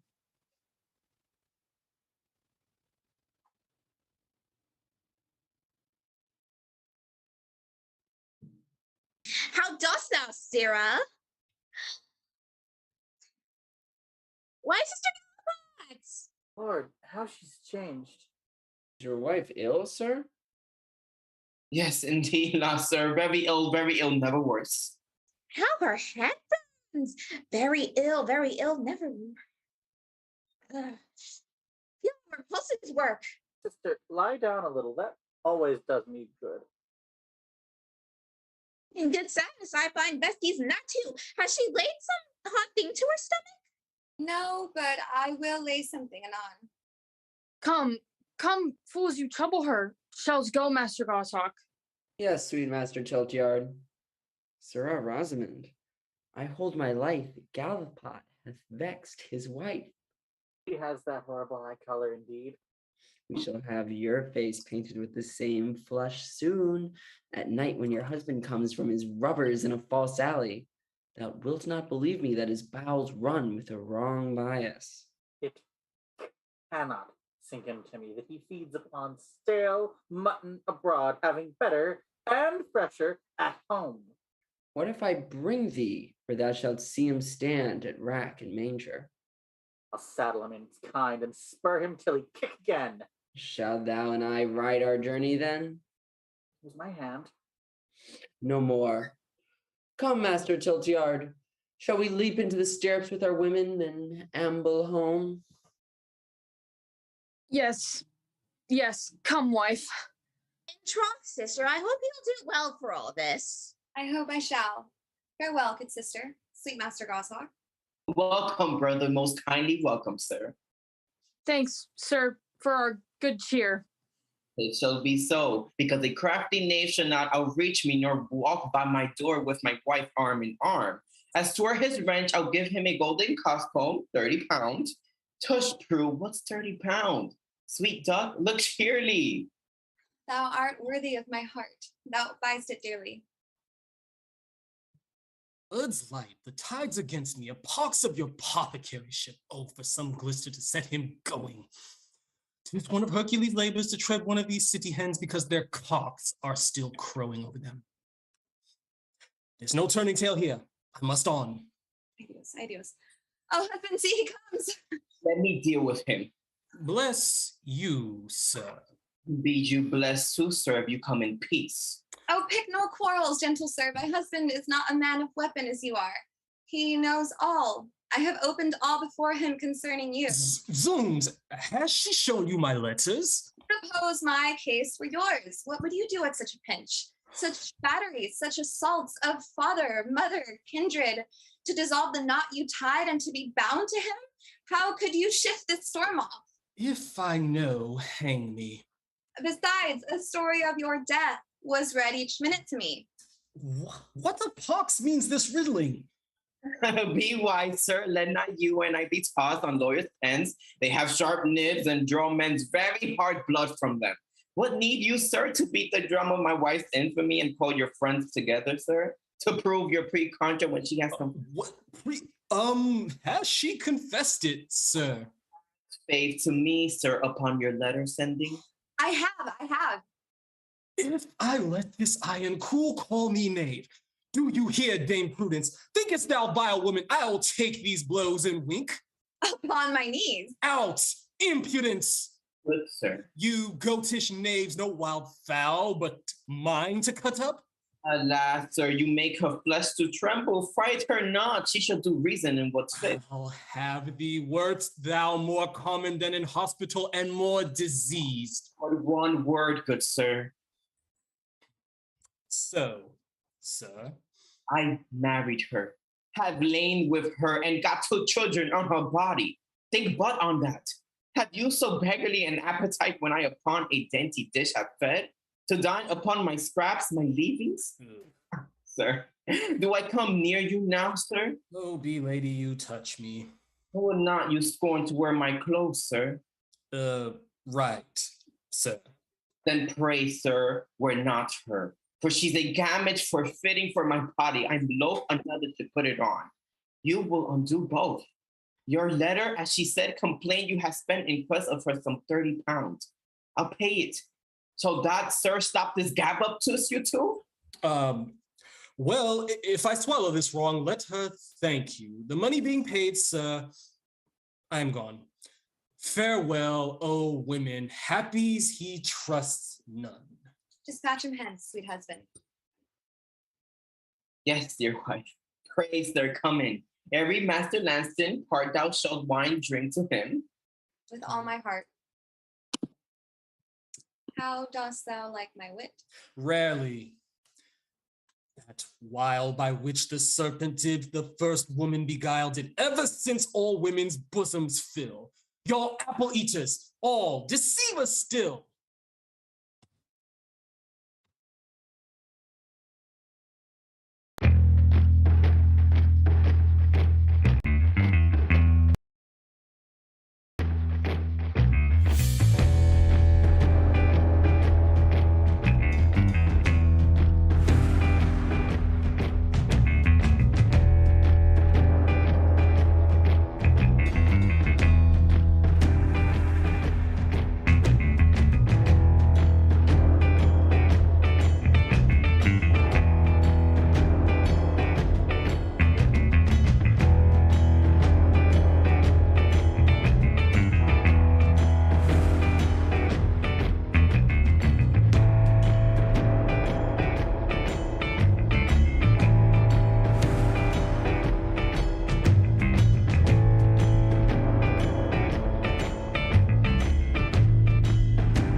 Speak softly. What egg is there hatching? A duck's egg, sir, a duck that has eaten a frog, and I have cracked the shell, and some villainy or other will peep out presently. The duck that sits as the bouncing ramp, that whoring girl of my mistress. The drake that must tread is your son, Sebastian. Be quick. As the tongue of an oyster wench. And see thy news be true.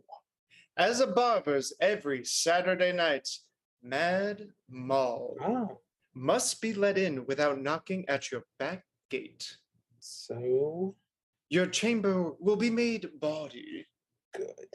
She comes in a shirt of mail. Oh, shirt of mail. Yes, sir, or a male shirt. That's to say man's apparel. To my son. Close to your son. Your sun and her moon will be in conjunction. If all almanacs lie not, her safeguard is turned into a deep slop, the holes of her upper body to buttonholes, her waistcoat to a doublet, her placket to the ancient seat of a codpiece, and you shall take 'em both with standing collars. Art sure of this? As every throng is sure of a pickpocket. As sure as a bawd is of the client's all Michaelmas term and of the pox after the term. The time of their tilting? 3. The day? This. Away. Client. Watch her. As the devil doth for the death of a bawd, I'll watch her. Do you catch her? She's fast. Here weave through nets. Hark! They are made. I told thou didn't owe me money. Hold it up. Maintain it. Stiffly, as a Puritan does contention. Pox, I owe thee not the value of a halfpenny halter. Thou shalt be hanged in there, thou scarp-so varlet. I'll make thee look through a grate. I'll do it presently, through a tavern grate. Draw, pish! Has the knave vexed you, sir? Asked him my money, he swears my son received it. Oh, that boy will never leave hanging sorrows on my heart till he has broken it quite. Is he still wild? As is a Russian bear. But he has left his old haunt for that end. Worse still and worse. He lays on me his shame, I on him my curse. My child, Jack Dapper, then shall run with him, all in one pasture. Proves your child bad too, sir. As villainy can make them. Your Sebastian dotes but on one drab, mine on 1,000. A noise of fiddlers, marijuana, wine, and a whore. A mercer will let them take up more. Dice and a water spaniel with a duck. Oh. Bring them a bed with these when their purse jingles, roaring boys follow its tail. Fencers and ningles, beats out and they gave name to. These horse leeches suck. My child, they being drawn dry, they all live on smoke. Pot herb? Right, but I have in my brain a windmill going that shall grind to dust the follies of my child and make them wise, or a stark fool. Pray, lend me your advice. That shall you, good Sir David.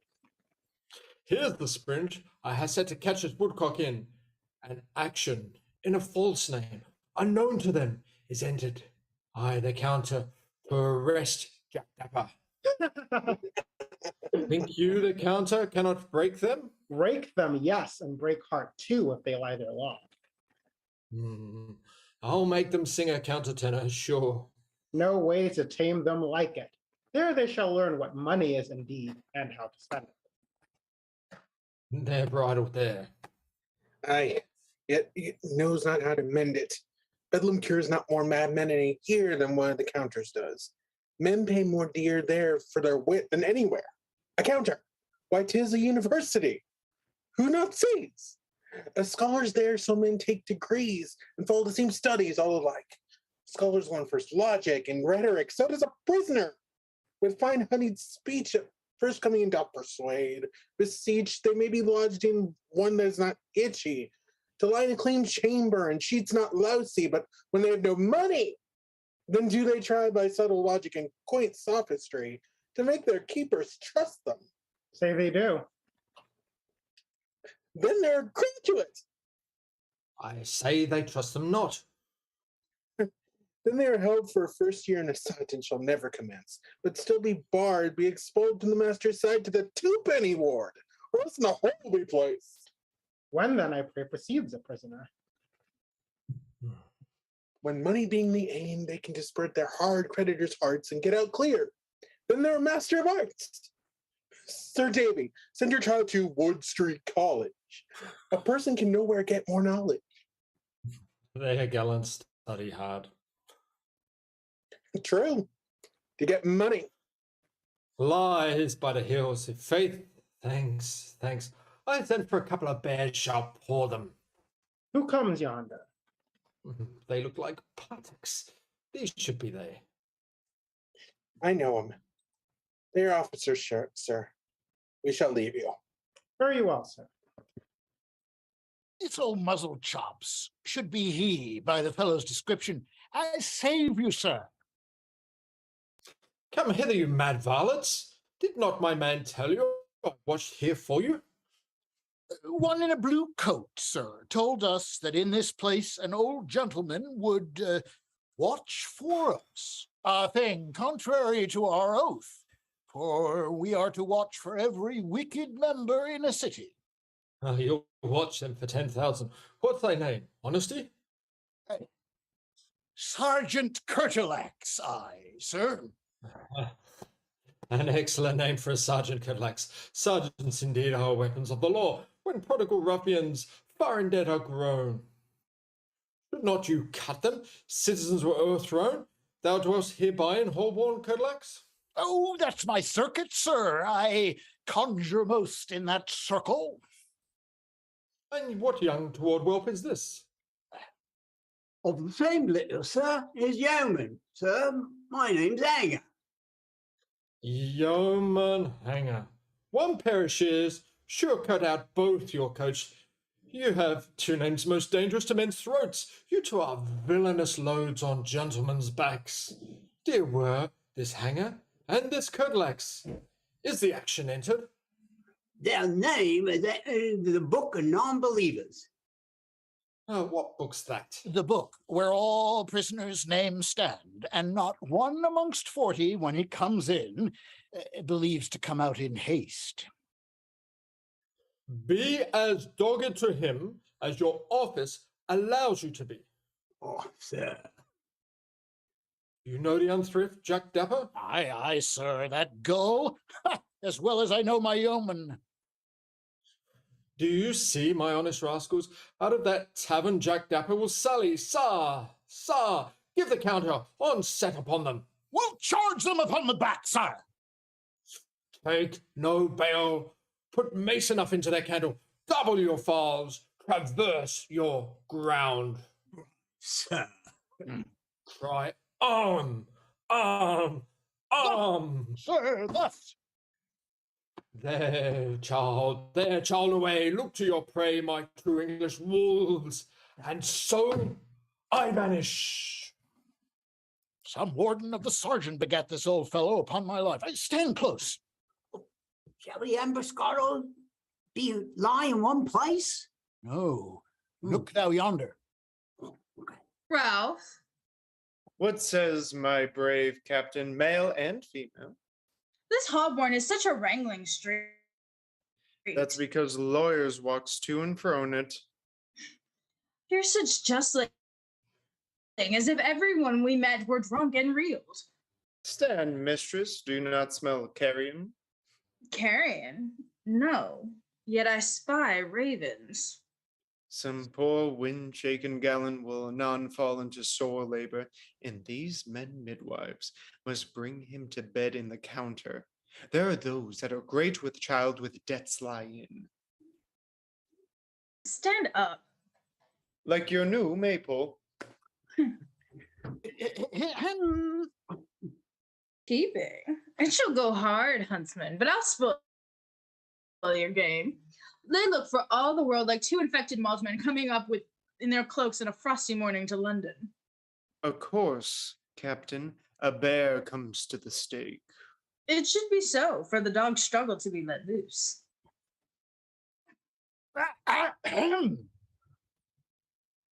Hark, trapdoor. Follow your leader. Oh, Here.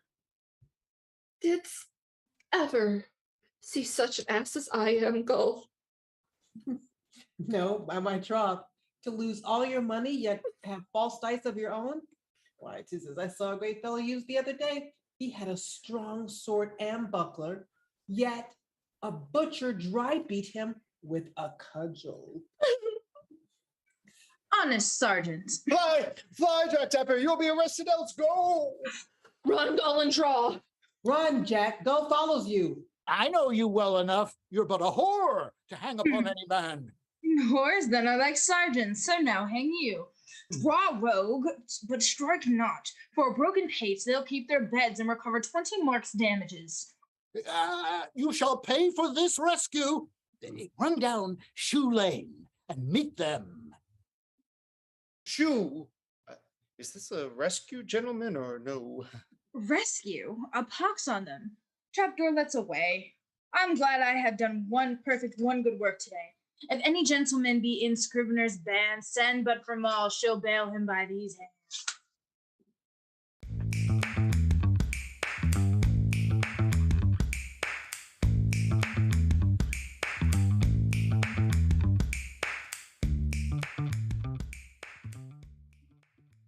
Happy in the follies of a son, led against judgment, sense, obedience, and all the powerlessness of nobleness and wit.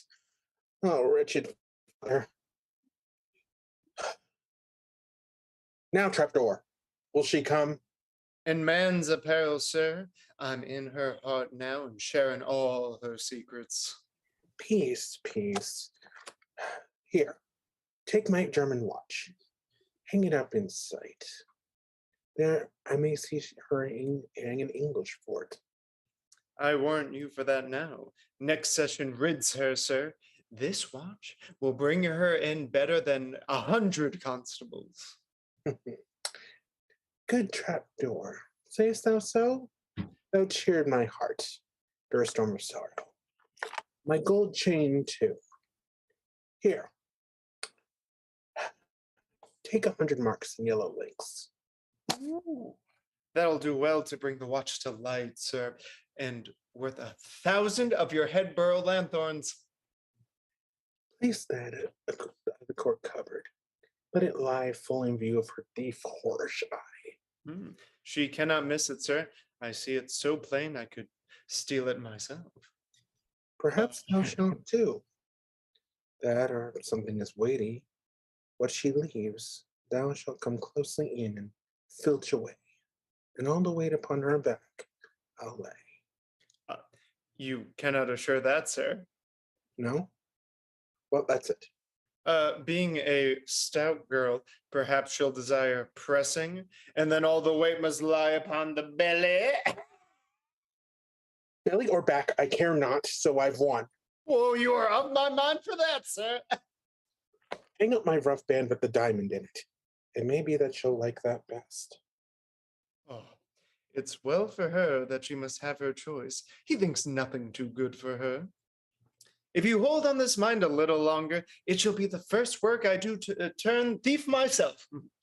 Would do a man good to be hanged when he is so well provided for.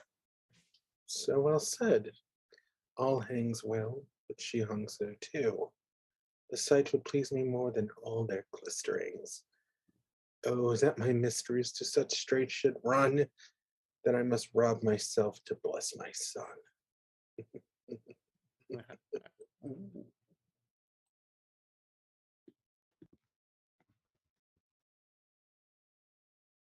Thou hast done me a kind office. Without touch either of sin or shame, our loves are honest. I'd scorn to make such shift to bring you together else. Now have I time and opportunity, without all fear, to bid thee welcome, love. Never with more desire and harder venture. You know, queer this shows one man to kiss another. I would kiss such men to choose, Moll. Methinks a woman's lip tastes well in a doublet. Many an old madam has the better fortune then, whose breast grew stale before the fashion came. If that will help them, as you think will do, they'll learn in time to pluck on the hose too. The older they wax, Mom, trust me, I speak seriously. Some have a conceit their drink tastes better in an outlandish cup than in our own. So methinks every kiss she gives me now in this strange form is worth a pair of two. Here we are safe and furthest from the eye of all suspicion. This is my father's chamber, upon which floor he never steps till night. Here he mistrusts me not, nor I his coming. At mine own chamber he still pries unto me. My freedom is not there of mine own finding, still checked and curbed. Here he shall miss his purpose. And what's your business now you have your mind, sir? To your great suit I promised you to come. I pitied her for namesake, that a Moll should be crossed in love when there's so many that owes 9 lays apiece and not so little. My tailor fitted her. How like you his work? So well no art can mend it for this purpose. But to thy wit and help we're chief in debt and must live still beholding. Any honest pity I'm willing to bestow upon poor ringdoves. I'll offer no worse play. Nay, and you should, sir. I should be the first to draw and prove the quicker man. Oh, there shall need no weapon at this meeting, but because thou shalt not lose thy fury idle, here, take this viol, run upon the guts, and end thy quarrel singing. Like a swan above bridge. Look you, here's the bridge, and here am I. Hold on, sweet Moll. I've heard her much commended, sir, for one that was never taught. I'm much beholding to them. Well, since you'll needs me to put us together, I'll play my part as well as I can. I dream there is a mistress, and she lays out the money. She goes unto her sister, she never comes at any. She says she went to the burst for patterns. You shall find her at St. Catherine's and comes home with never a penny. And that's a free mistress, Faith. I like her that sings, it's one of thine own choosing. But shall I dream again? Here comes a wench will bravey. Her courage was so great. She lay with one of the navy. Her husband lying in the fleet, yet off with him she cackles. I wonder what she ails. Her husband's ship lay gravels. When her she could hoist up sails. Yet she began, like all my foes, to call her foresters. So do those of hawks on all false tales. Mary, amen, say I. So say I too. Hang up the viols there. All is well in a dream. One shall lie rudely then, but being put awake, I keep my legs together. A watch? What's a clock here? No. She's trapped. Between 1 and 2. Nay, then I care not. A watch and a musician are cousin Germans in one thing. They both must keep time well, or there's no goodness in them. The one else deserves to be dashed against a wall, and the other, it's his brains knocked out with a fiddle case. What? A loose chain and a dangling diamond. Here were a brave booty for an evening thief. There's many a younger brother who would be glad to look twice in it, window for it, and wriggle in and out like an eel in a sandbag.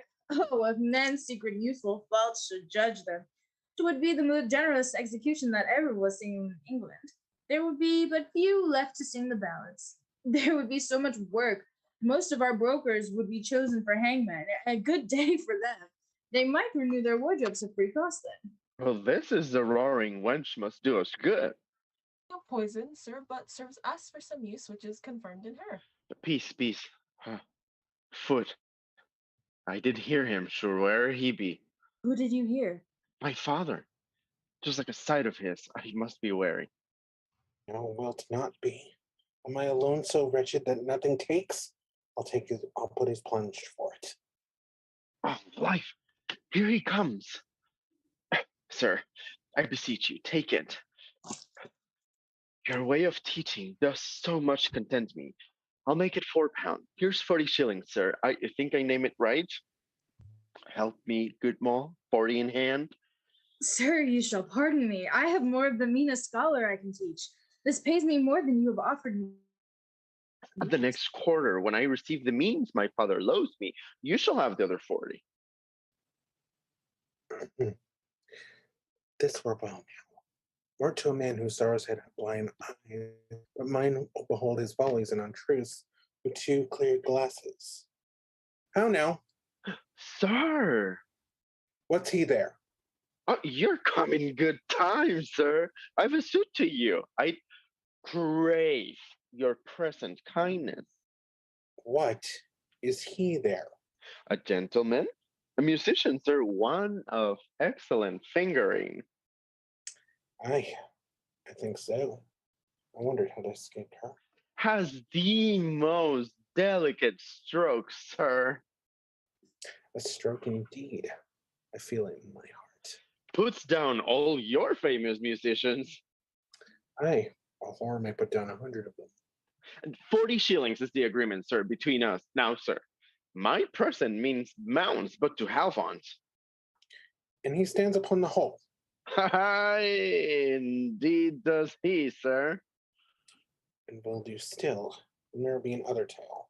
Therefore, I'd stop his mouth, sir. And I could.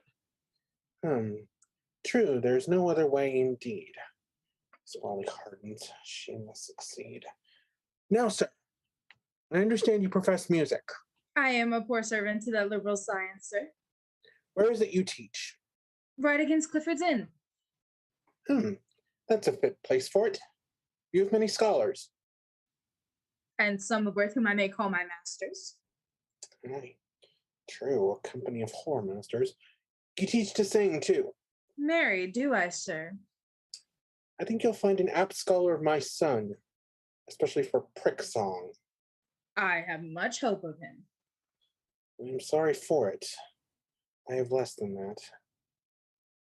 You can play any lesson. At first sight, sir. There's this thing called the witch. Can you play that? I would be sorry anyone should mend me it. Aye, I believe thee. Thou hast so bewitched my son. No care will mend the work that thou hast done. I have bethought myself, since my art fails, I'll make her the policy, the art to trap her. Here are 4 angels marked with holes in them, fit for his cracked companions. Gold he will give her. Those I make the induction to her ruin, and rid shame from my house, grief from my heart. Here, son, in what you take content and pleasure, want shall not curb you. Pay the gentleman his latter half in gold.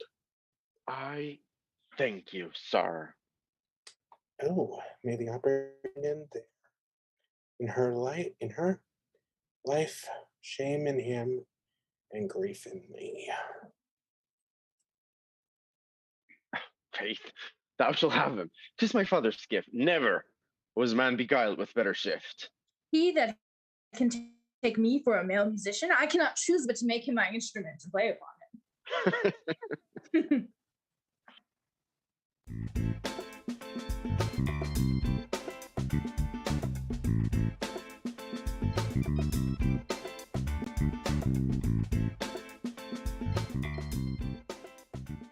Isn't that brood of yours, Master Goshawk, so wild? A goshawk, a puttock, all for prey. He angles for fish, but he loves flesh better. If possible, his smooth face should have wrinkles in it and we not see them. Possible? Why, have not many handsome legs and silk stockings, villainous splay feet for all their great roses? Shrod, Sarah, thou sayest true. For all the world, so does Master Goshawk double with me. Oh, fie upon him. If he double once, he is not for me. Because Goshawk goes in a shag rough band with a face sticking up in it, which shows like an agate set in a cramp ring, he thinks I'm in love with him. Last, I think he takes his mark amiss in thee. He has, by often beating into me, made me believe that my husband kept a wench. Very good. Swore to me that my husband, this very morning, went in a boat with a tilt over to the Three Pigeons at Brantford, and his punk with him under his tilt. That were wholesome. I believed it.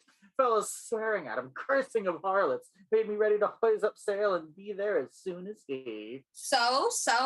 For the voyage, Goshawk comes hither incontinentally. But, sirrah, this water spaniel dives after no duck from me. His hope is having me at Branford to make me cry quack. Art sure of it? Sure of it. My poor innocent open work came in as I was poking my ruff. Presently hit I him in the teeth with the 3 pigeons. He forswore all. I up and opened all, and now stands he in a shop, hard by like a musket on a rest, to hit Goshawk in the eye when he comes to fetch me to the boat. Such another gelding offered to carry me through thick and thin. Laxton, sirrah, but I am rid of him now. Happy is the woman that can be rid of them all. Lass, what are your whisking gallants to our husbands? Weigh him rightly, man for man. Troth, mere shallow things. Idle, simple things, running heads. Yet never let 'em run us never so fast. We shopkeepers, when all's done, are sure to have them in our purse nets at length. When they're in, Lord, what simple animals they are. And they hang their head. Then they droop. Then they write letters. Then they cog. Then they deal underhand with us, and we must mingle with our husbands abed. We must swear they are our cousins and able to do us a pleasure at court. And yet when we have done our best, all's but put into a riven dish. We are but frumped at and libeled upon. Oh, if it were the good Lord's will, there were made a law, no citizen should trust any of them at all. Hush, sirrah, Goshawk flutters. How now? Are you ready? Nay, are you ready? A little thing you see makes us ready. Us? Why must she make one in the voyage? Oh, by any means. Do I know how my husband will handle me? Foot. How shall I find water to keep these 2 mills going? Well, since you'll need to be clapped under hatches, if I sail not with you both till all split, hang me up at the mainyard and duck me. It's but liquoring them both soundly, and then you shall see their court heels fly up high, like 2 swans when their tails are above water, and their long necks under water diving to catch gudgeons. Come, oars stand ready, the tide's with us. On with those false faces, blow winds, and thou shalt take thy husband, casting out his net to catch fresh salmon at Brainford. I believe you'll eat of a cod's head of your own dressing before you reach halfway thither. So, follow close, pin as you go. From her. Do you hear? Yes, I think my ears. I must have a bout with your apothecary ship. At what weapon? I must speak with you. No. No, you shall. Shall? Away, soused sturgeon, half fish, half flesh. Faith Gibb, are you spitting? I'll cut your tail, pusscat, for this. Lass, poor Laxton. I think thy tail's cut already. You're worse. If I do not. Come, huh? You done? Sir Foot, Rosamond, your husband. Now, sweet Master Goshawk, none more welcome. I have wanted your embracement. When friends meet, the music of the sphere sounds not more sweet than does their conference. Who is this? Rosamond? Wife? How now, sister? Silence, if you love me. Why masked? Does the mask grieve you, sir? It does. Then you'd best get you a mummy. Foot, you'll spoil all. May not we cover our bare faces with masks, as well as you cover your bald heads with hats? No masks. Why, they are thieves to beauty that robs eyes of admiration in which true love lies. Why are masks worn? Why good or why desired? Unless by their gay covers wits are fired to read the vilest looks. Many bad faces, because rich gems are treasured up in cases, pass by their privilege current. But as caves damn misers' gold, so masks are beauty's graves. Men ne'er meet women with such muffled eyes, but they curse her that first had masks devise, and swear it was some beldam. Come, Off with it. I will not. Prithee, sweet Rose, come strike the sail. Sail? Ha! Yes, wife, struck sail, for storms are in thine eyes. They're here, sir, in my brows, if any rise. Ha! Brows. What said she, friend? Pray tell me why your two flags were advanced. The comedy, come, what's a comedy? Westward ho. How? 'Tis westward ho, she says. Are you both mad? Is it market day at Brantford, and your wares not sent up yet? What market day? What? Where? A pie with 3 pigeons in it, 'tis drawn and stays your cutting up. As you regard my credit. Art mad. Yes, lecherous goat. Then toss me in a blanket. Do I it well? Rarely. Like, sir, she's not well. Best leave her. No, I'll stand the storm now, howe'er fierce it does blow. Could I, for this, lose all my friends, refuse rich hopes and common golden fortunes, be made a scale to a common jade? This does amaze me. Oh God, feed it reversion now, a strumpet's leaving? Rosamond! I sweat. Would I lay in cold harbor? Thou hast struck 10,000 daggers through my heart. Not I, by heaven, sweet wife. Go, devil, go! That which thou swearest by damns thee. The heart, will you undo me? Why stay you here? The star by which you sail shines yonder above Chelsea. You lose your shore. If this moonlight you, seek out your light wench. Huh? Ha! Your western pug. Zoons, now hell roars. With whom you tilted in a pair of oars this very morning. Oars? Brantford, sir. Rack not my patience, Master Goshawk. Some knave has buzzed this in her ear, has he not? I run a tilt at Brantford with a woman, 'tis a lie. What old bawd tells her this? Sadat, 'tis a lie. 'Tis one to thy face shall justify all that I speak. Soul, do but name that rascal. No, sir, I will not. Keep thee there, girl, then. Sister, know you this varlet? Yes. Swear true. Is there a rogue so damn low? A second Judas, a common hangman, cutting a man's throat, does it to his face, bite me behind my back, a cur dog. Swear if you know this hellhound. In truth, I do. His name? Not for the world. To have you to stab him?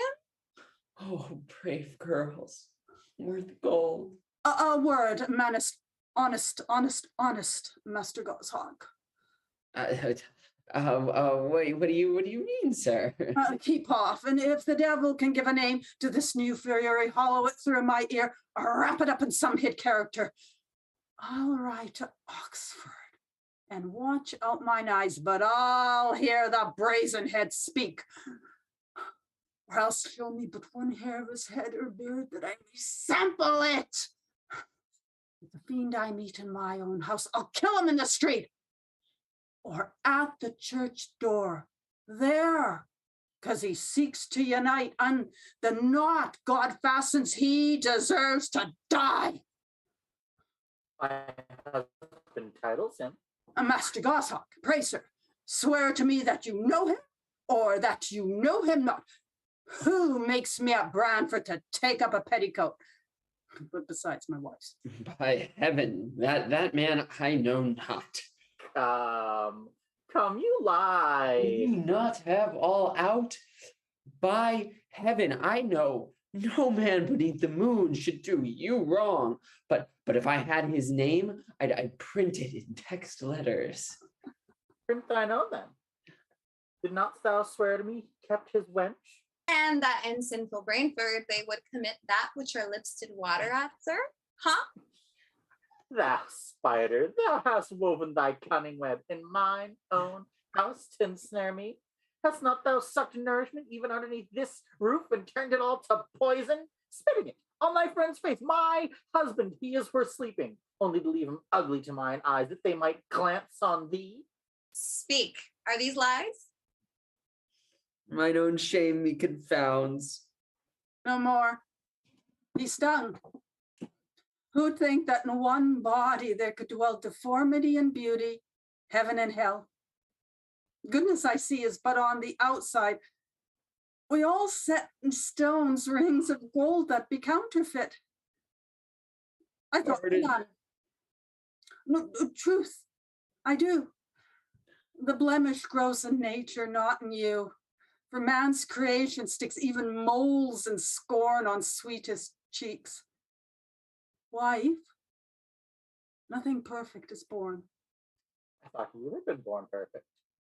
What's this whole world but a guilt rotten pill? For at the heart lies the old chore still. I'll tell you, Master Gossop, in your eye I have seen wanton fire.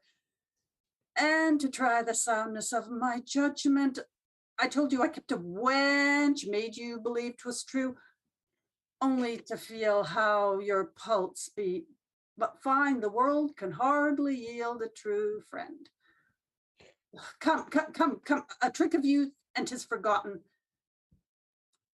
This rub put by, our love shall run more even. Will deal upon men's wives no more? No, you teach me a trick for that. Trough, do not. They'll o'erreach thee.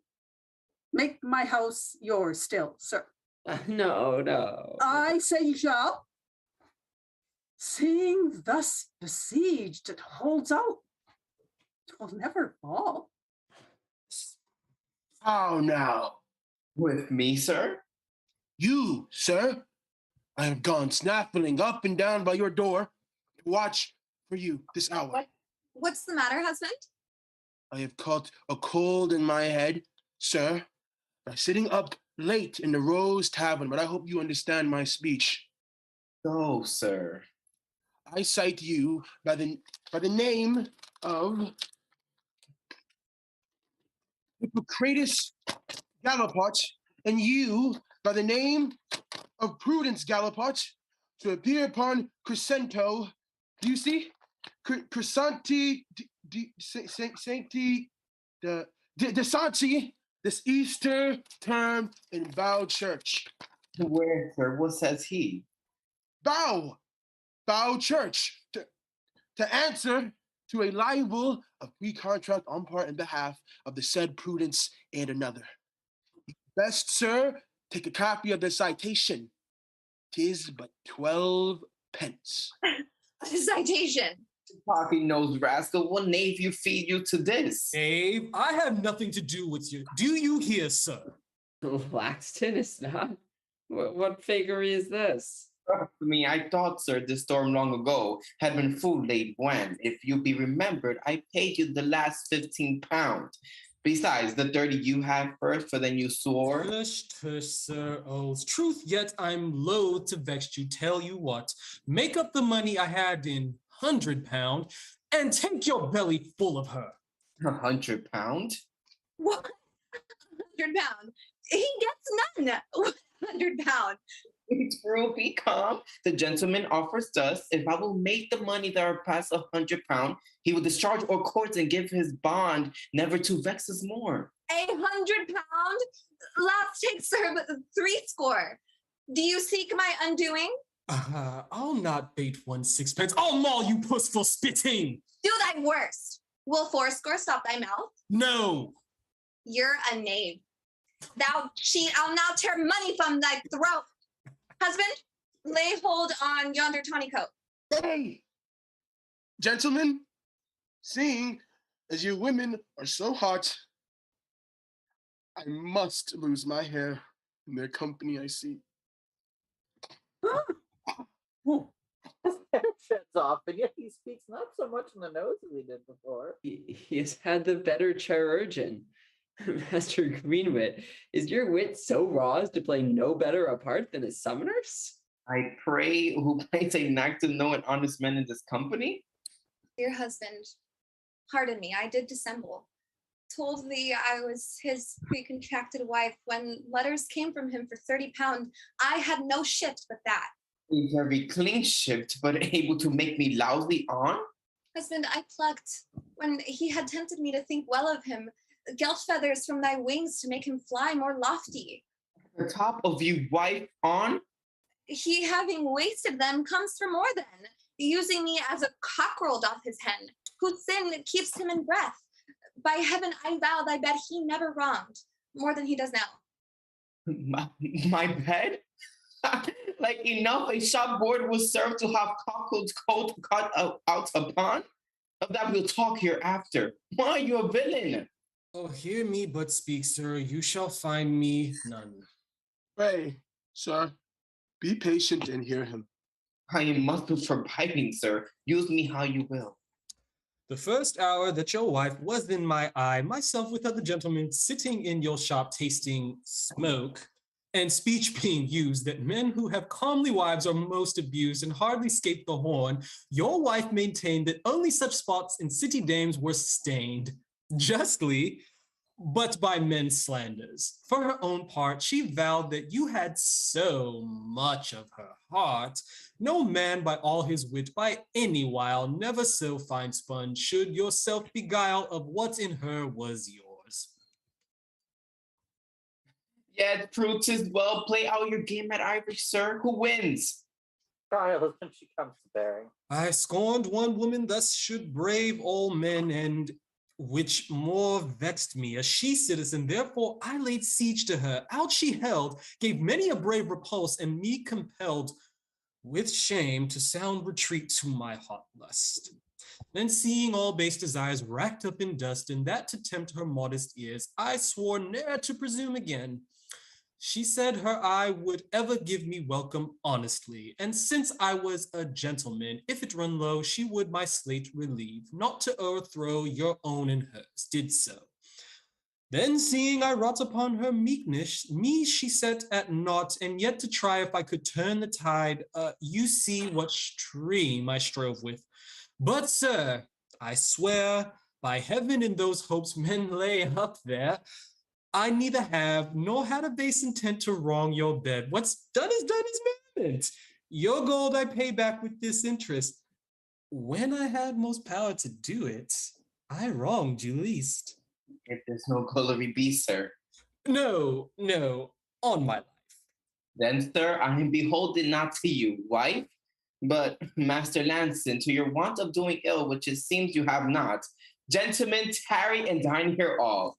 Brother, we have a chest as good as yours to furnish out a feast. We'll crown our table with it, wife. Brag no more of holding out, who most brag is more sore.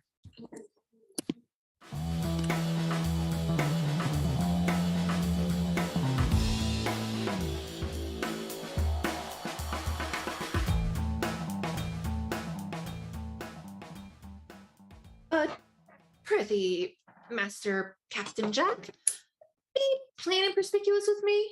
Was it your Knight of Westminster's courage that rescued me from the paltry buttocks indeed? The valor of my wit, I assure you, friend, fetched you off bravely when you were in the forlorn hope among those desperates. Sir Beauteous Ganymede here heard the cuckoo, my man, trap bursting the note of your ransom from captivity. But Selma, where is that trapdoor? Hanged, I think, by this time. A justice in this town that speaks nothing but make a minimus away with him to Newgate. Use that rogue like a firework to run upon a line betwixt me and him. How? Marry, to lay trains of villainy to blow up my life. I smelt the powder, spied what then stock gave fire to shoot against the poor captain of the galley hoist, and away slid I, my man, like a shovelboard shilling. He struts up and down the suburbs, I think, and eats up wenches, feeds upon a bod's garbage. Sirrah Jack Dapper. What sayst, Ganymede? Thou hadst a sweet-faced boy, hail fellow with thee to little gull. How was he spent? Troth, I whistled the poor little buzzard off of my fist, because when he waited upon me at the ordinaries, the gallants hit me in the teeth still. I said I looked like a painted alderman's tomb, and the boy at my elbow like a death's head. Sirrah Jack Moll. What says my little dapper? Sirrah, Captain Mad Mary, the gull, my own father, dapper Sir Davy, laid these London boot hailers, the catchpoles, in ambush to set upon me. Your father? Away, Jack. By the tassels of his handkerchief, 'tis true. And what was his warlike stratagem, think you? He thought because a wicker cage tames a nightingale, a lousy prison can make an ass of me. A nasty plot. I, as a counter, which is a park in which all the wild beasts of the cities run head by head, could tame me. Yonder comes my Lord Noland. Save you, my lord. Well met, good Sir Beatrice Ganymede, and how does my good Dapper? Thanks, my lord. No Potter, my lord. No faith, Jack. My Lord Noland, will you go with us? We're making a boon voyage to the happy land of spice cakes. Oh, here's such a merry gang. I could find in my heart to sail to the world's end with such company. Come, gentles, let's on. Here's most amorous weather, my lord. Amorous weather? Is amorous not a good word? Shall we set upon the infantry? These troops afoot? Zoons, yonder comes Moll, my body master and mistress. Would I had her kidneys between my teeth. I had rather have a cow heel. Zoons, I'm so patched up, she cannot discover me. Well on. A la carago, then.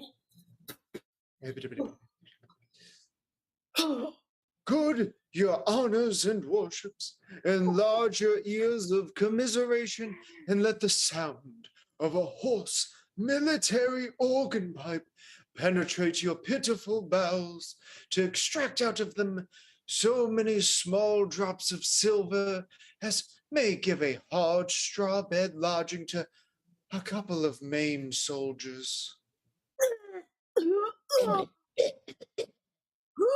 Where were you made? Oh, in both limbs.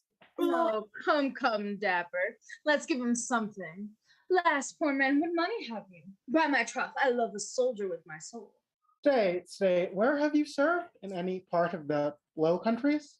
Not in the Low Countries, if it please your manhood, but in Hungary, against the Turk at the siege of Belgrade.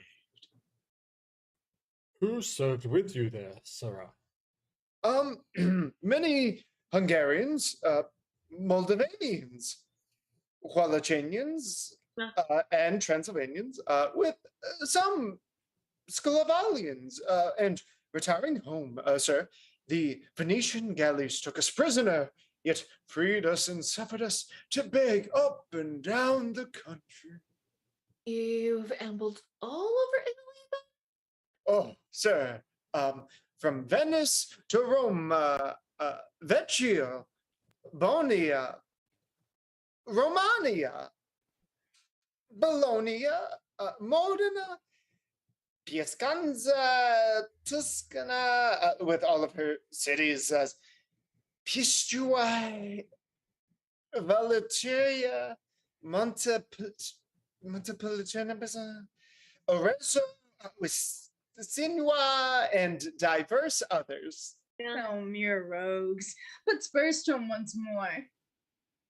Thou looks like a strange fellow, yet speaks English? What art thou? Ich, mein Herr, ich bin der ruffling Tierkat, den brave Soldado, ja. Ich bin durch all Deutschland Werksgeib der Schelm, das Meer in a Beelzebub Geib. Ich schlag und stroke, Don Gott, Don 10,000 devils, Halle Frolic. Mein Herr. Here, let's be rid of their jobbering. Not across, Sir Beatrice. You base rogues, I have taken measure of thee better than a sailor can, and I'll fit you as you, monster with one eye, have fitted me. Your worship would not abuse a soldier. Soldier? Thou deserves to be hanged by that tongue which dishonors so noble a profession. Soldier, you skeltering varlet, halt, stand. There should be a trapdoor hereabouts.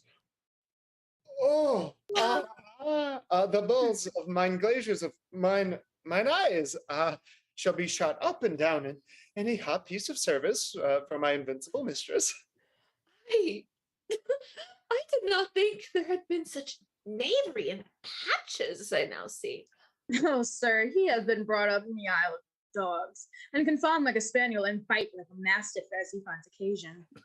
What are you, Sarah? A bird of this feather too? Or a man beaten from their wars, sir?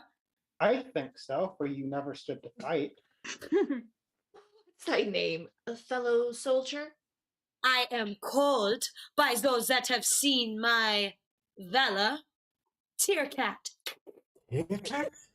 A mere whipjack, that is, in the Commonwealth of Rogues, a cur that can talk of sea fight, name all your chief captains, and yet all his service is by land, and that is to rob a fair or some venturous exploit. Tearcat. But, sir, I have your name now. I remember me in my book of Horner's Horns guard the thumb, you know how. Oh, no, indeed, Captain Moll, for I know you by sight. I am no such nipping Christian, but a wanderer upon the pad. I confess, and meeting this honest trapdoor here, whom you had cashiered from bearing arms, oh, out at elbows under your colors, I instructed him in the rudiments of roguery, and by my map made him sail over any country you can name, so that now he can wander better than myself. Oh, then, trapdoor, thou art turned soldier now? Alas, sir, there's no wars. 'Tis the safest course of life I could take. I hope then you can cant, for by your cuddles you, sir, are an upright man. Oh, as any walks the highway, I assure you. And Tearcat, what are you? A wild rogue, an angler, a rustler? Brother to this upright man, flesh and blood. Ruffling Tearcat is my name, and Ruffler is my style, my title, and my profession. Sirrah, where's your doxy? No, not with me. Doxy, Moll, what's that? His wench. Oh, my doxy?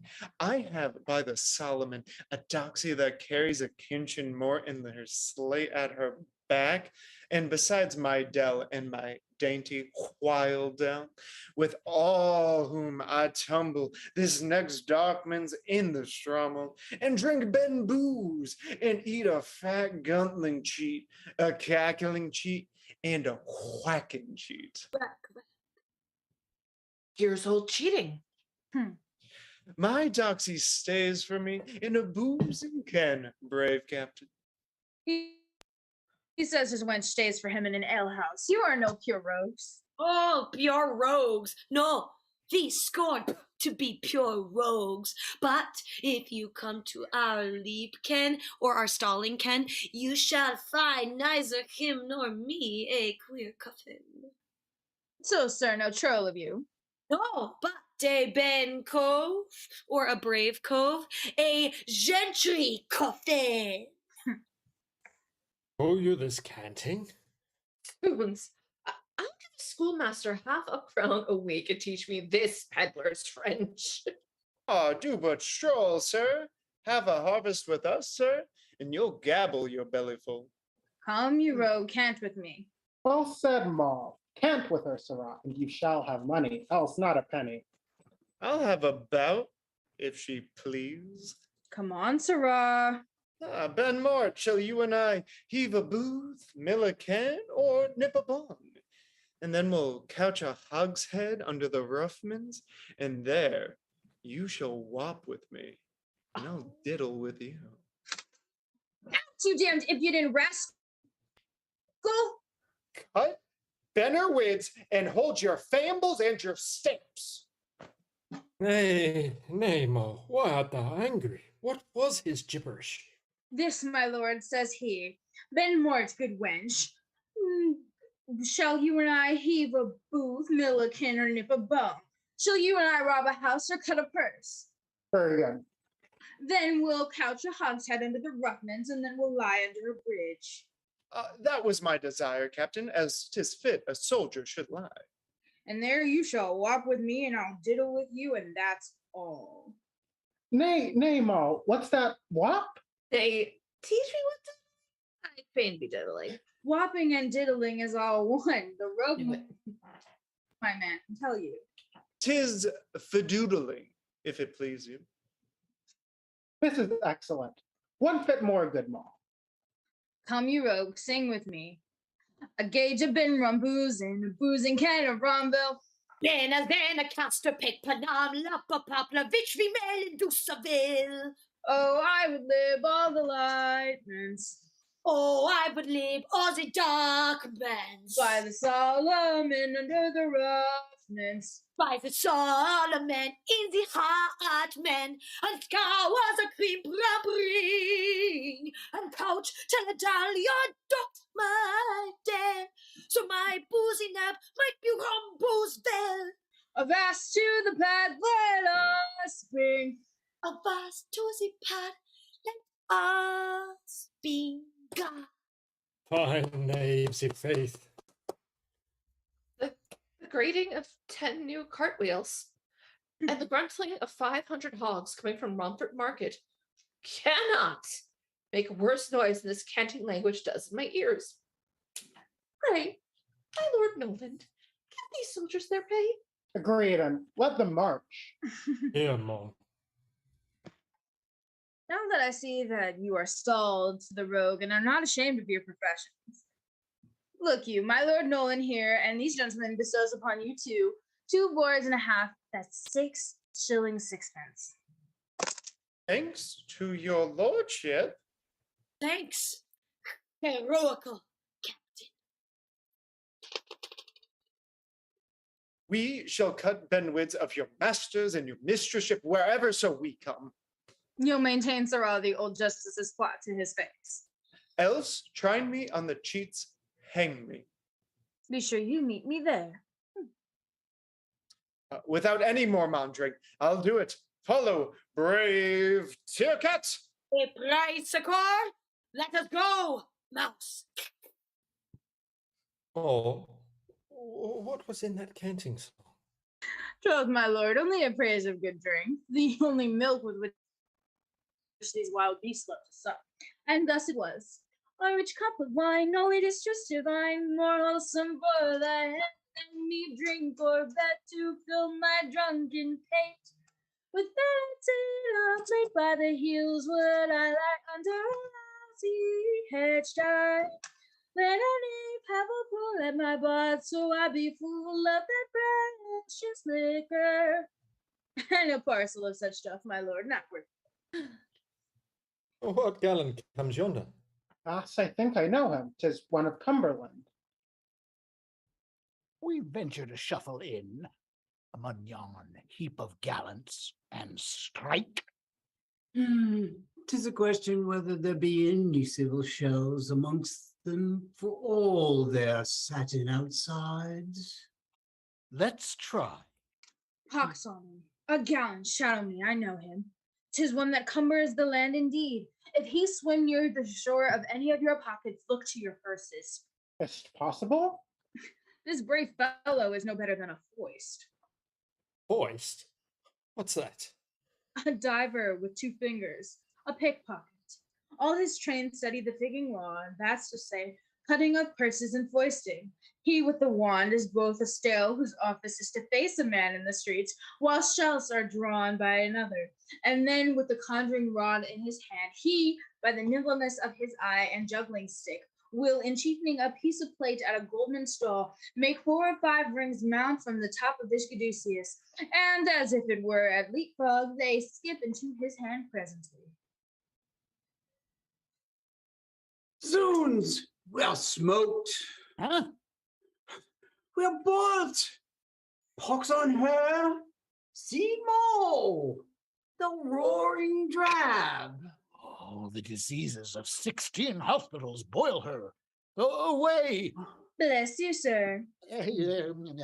And you, good sir? Thou dost not ken me, man? No, trust me, sir. Heart, there's a knight to whom I'm bound many favors. Lost his purse with the new play in Swan. 7 angels it. Make it good. Your best. Do you see? No more. A conclave shall be called, Mistress Mary. Disgrace me not. Pacus palabros, I will conjure for you. Farewell. Did not I tell you, my lord? Yeah, I wonder how thou camest to the knowledge of these nasty villains. And why did the foul mouths of the world call thee Moll Cutpurse? A name, methinks, damned and odious. Dare any step forth to my face and say, I have taken me Moll doing so. I must invest in my younger days when I was apt to stray. I have sat amongst such adders, seen their stings as any here might, and in full playhouses watched their quick diving hands to bring shame to such rogues. And in that stream met an ill name. When next, my lord, you spy any of them, so he be in his art a scholar, questioning, tempt him with gold to open the large book of his close villainies, and you yourself shall cant better than poor Moll can, and no more laws of cheaters, lifters, nits, foists, puggards, curbers, with all the devil's cruel guard, than it is fit should be discovered to a noble wit. I know they have their orders, offices, circuits, and circles, unto which they are bound to raise their own damnation. How dost thou know it? As you do, I show it to you, they to me show it. Suppose, my lord, you were in Venice. Well? If some Italian pander there would tell all the close tricks of courtesans, would not you hearken to such a fellow? Yes. And here, being come from Venice to a friend most dear that were to travel thither, you would proclaim your knowledge in those villainies to save your friend from quick danger. Must you have a cruel ill name because ill things you know? Good troth, my lord, I am made Moll Cutpurse. So, how many whores in small ruffs and still looks? How many chaste whose names fill slanderous books? Were all men cuckolds, and whom gallants in their scorns call so? We should not walk for goring horns. Perhaps my mad going, some reprove me. I please myself and care not else who loves me. Brave mind, Moll of Faith. Come, my lord, shall's to the ordinary. Aye, 'tis noon, sure. Good my lord, let not my name condemn me to you or to the world. A fencer, I hope, may be called a coward. Is he so for it? If all that have ill names in London were to be whipped and to pay but 12 pence apiece to the beadle, I would rather have his office in the constables. So would I, Captain Moll. 'Twere a sweet tickling office of faith.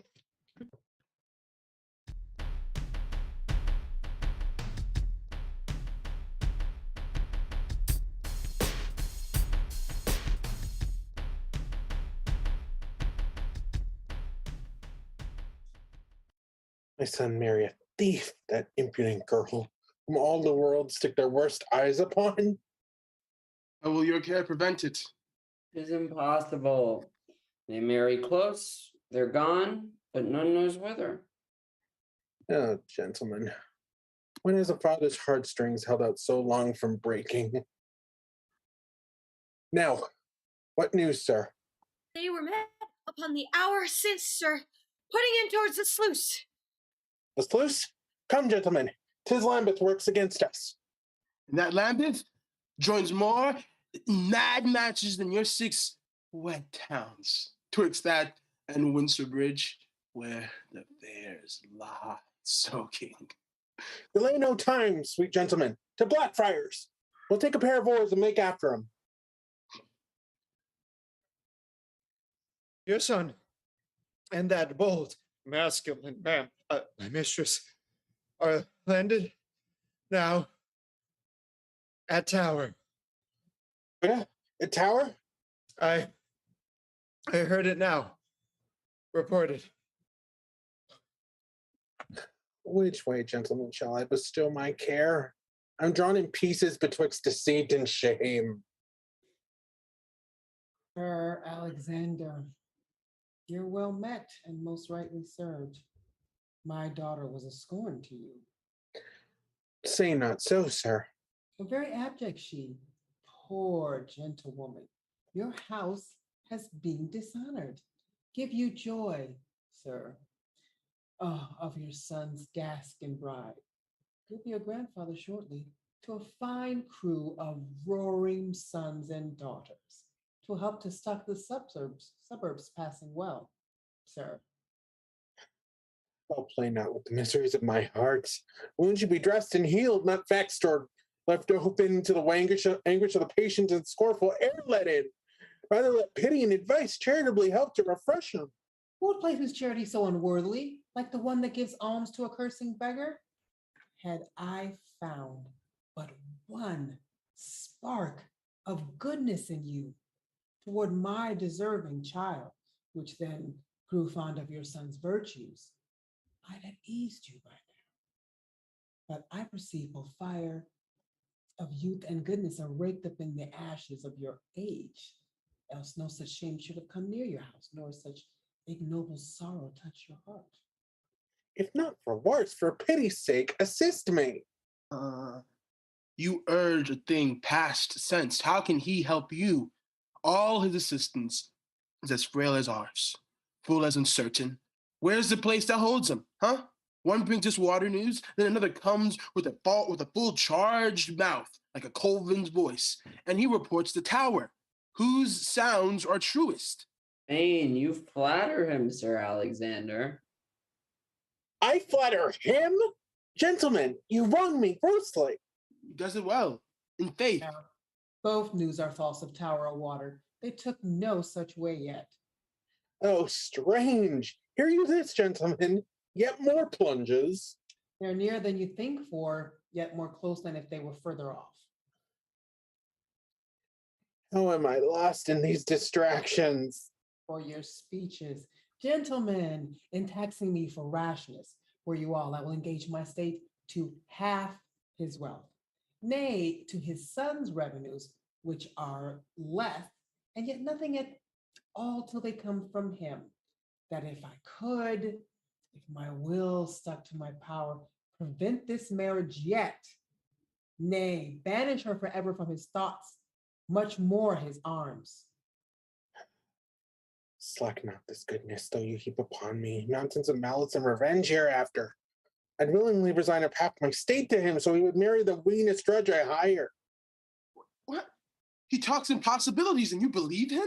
I talk no more than I know how to finish. My fortunes else are his that dares stake with me, the poor young gentleman I love and pity, and to keep shame from him because the spring of his affection was my daughter's first, till his frown blasted all, do but estate him in those possessions which your love and care, to entertain fortunes of noble birth, which are now his desperate wants, cast him upon her. And if I do not for his own sake chiefly rid him of this disease that now grows on him, I'll forfeit my whole estate before these gentlemen. Troth. But you shall not undertake such matches. Will persuade so much with you. Here's my ring. You will believe this token. For these gentlemen. Gentlemen, I will confirm it fully. All these lands my first love allotted him, he shall straight possess in that refusal. If I change it not, change me into a beggar. Are you mad, sir? It's done. Yourself by doing? And show a prodigal trick in your old days? 'Tis a match, gentlemen. Aye, aye, sir. I ask no favor, trust you for none. My hope rests in the goodness of your son. Holds it up well yet. Of an old knight in faith. Cursed be the time I laid his first love barren, willfully barren, that before this after had sprung forth fruits of comfort and honor. He loved a virtuous gentlewoman. Wife, here's Moll. Jack? How dost thou, Jack? How dost thou, gallant? Impudence! Where's my son? Weakness, go look him. Is this your wedding gown? The man talks monthly. Hot broth in a dark chamber for the night. I'll see he'll be stark mad at our next meeting. Why, sir, take comfort now. There's no such matter. No priest will marry her, sir, for a woman, whilst that shape's on. And it was never known two men were married and conjoined in one. Your some had made some shift to love another. Whatever she be, she has my blessing with her. May they be rich and fruitful and receive like comfort to their issue as I take in them. You please me now, marry not this, though the whole world could choose not amiss. Glad ye are so pertinent for your former sin, sir. Just say you should take a wench with her smock dowry. No portion with her, but her lips and arms. Why, who strive better, sir? They have the most blessing, though they have no other have more wealth, and least repent. Many want most know the most content. Say he should marry a kind, youthful sinner. Age will quench that. Any offense but theft and drunkenness. Nothing that death can wipe away. Their sins are green, even though their heads are gray. Nay, I despair not now. My heart cheer, gentlemen. No face can come unfortunately to me. Now, sir, your news?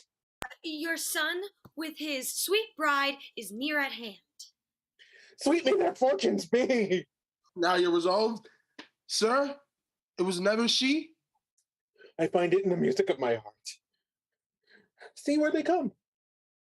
A proper lusty present, sir. Now he's pleased me right. I always consult him to choose a godly, personable creature, just as her bitch was my first wife, his mother.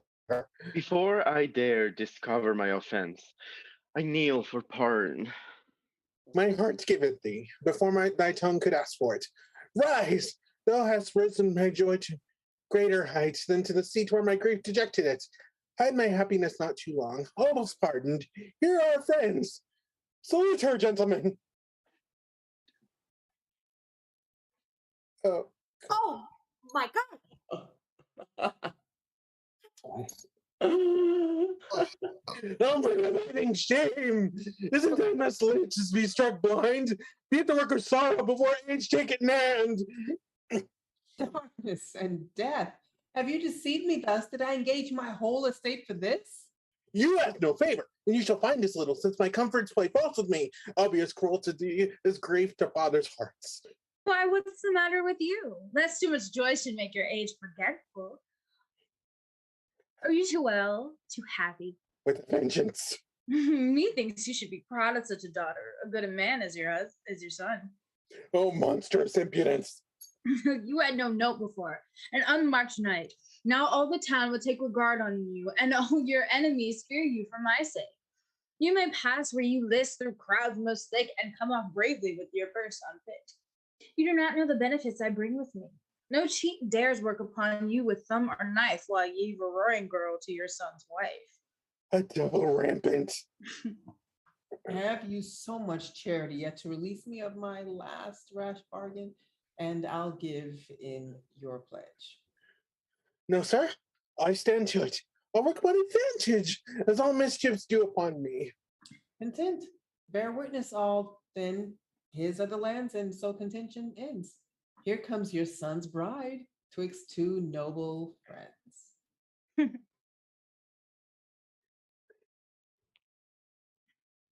Now are you gold as you would be? Thank me for it. I had a forefinger in it. Forgive me, father, though there before your eyes my sorrow faint. This still was she for whom true love complained. Blessings eternal and the joys of angels begin your peace here to be signed in heaven. How short my sleep of sorrow now to me seems, to this eternity of boundless comforts that finds no want but utterness and expression. My lord, your office here appears so honorably, so full of ancient goodness, grace, and worthiness. I never took more shade in the sight of man than in your comfortable presence now. Nor I more delight in doing grace to virtue than in this worthy gentlewoman, your son's bride, noble Fitzalad's daughter, to whose honour and modest fame I am a servant vowed. So is this knight. Your loves make my joys proud. Bring forth these deeds of land my care laid ready, in which old knights thy noblest may challenge, joined of my daughter's virtues whom I prize now as dearly as that flesh I call my own. Forgive me, worthy gentlemen. 'Twas my blindness when I rejected thee. I saw thee not. Sorrow and willful rashness grew like films of the eyes of judgment. Now so clear I see the brightness of thy worth appear. Duty and love may I deserve in those, and all my wishes have a perfect close. That tongue can never err. That sounds so sweet. Here, honest son, receive into thy hands the keys of wealth, possessions of those lands which my first care provided. They're thine own. Heaven give thee a blessing with them, the best joys that can in worldly shapes to men tied on fertile lands, and a fine, fruitful bride, of which I hope thou art sped. I hope so too, sir. Father and son, I had done you a simple service here. For which thou shalt not part, Moll unrequited. Thou art a mad girl, and yet I cannot now condemn thee. Condemn me? Troth, and you should, sir. I'd make you seek out one to hang in my room. I'd give you the slip at gallows and cozen the people. Heard you this just, my lord. What is it, Jack? He was in fear his son would marry me, but never dreamed that I would ne'er agree. Why, thou hadst a suitor once, Jack. When wilt marry? Who, I, my lord? I'll tell you when in faith. When you shall hear gallants void of sergeant's fear, honesty and truth unslandered, women man but never pandered, cheaters booted but never coached, vessels air their brooch.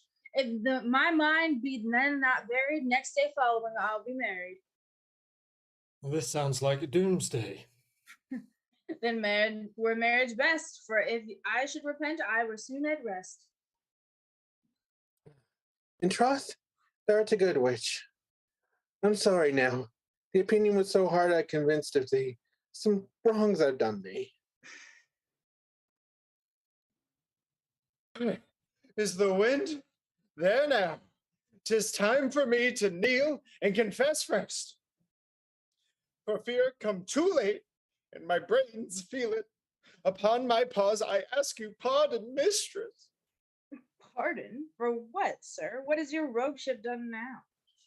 I have been, from time to time, hired to confound you by this old gentleman. Oh, pray forgive him. But may I counsel you? You should never do it. Many a snare to entrap your worship's life have I laid privily. Chains, watches, jewels. And when he saw nothing could mount you up, 4 hollow-hearted angels he then gave you, by which he meant to trap you. I, to save you. To which all shame and grief in me cried guiltily, forgive me. Now I cast the world's eyes from me, and I look upon thee freely with mine own. I can see the mote of many wrongs before thee, cast from the jaws of envy and her people, and nothing foul with that. I'll never more condemn by common voice, for that's where the whore that deceives man's opinion, mocks his trust, causes his love, and makes his heart unjust. Here be the angels, gentlemen, that were given me as a musician. I pursue no pity. Follow the law, and you can snub me, spare not. I hang up my viol, and I care not. So far, I'm sorry I'll thrice double them to make thy wrong amends. Come, worthy friends, my honorable lord, Sir Beauteous Ganymede, and noble Fitzallard, and you, kind gentlewoman, whose sparkling presence or glory set in marriage, beams of society, for all your loves gives luster to my joys. The happiness of this day shall be remembered at the return of every smiling spring. In my time now 'tis born, and may no sadness sit on the brows of men upon that day. But as I am, so I'll go pleased away.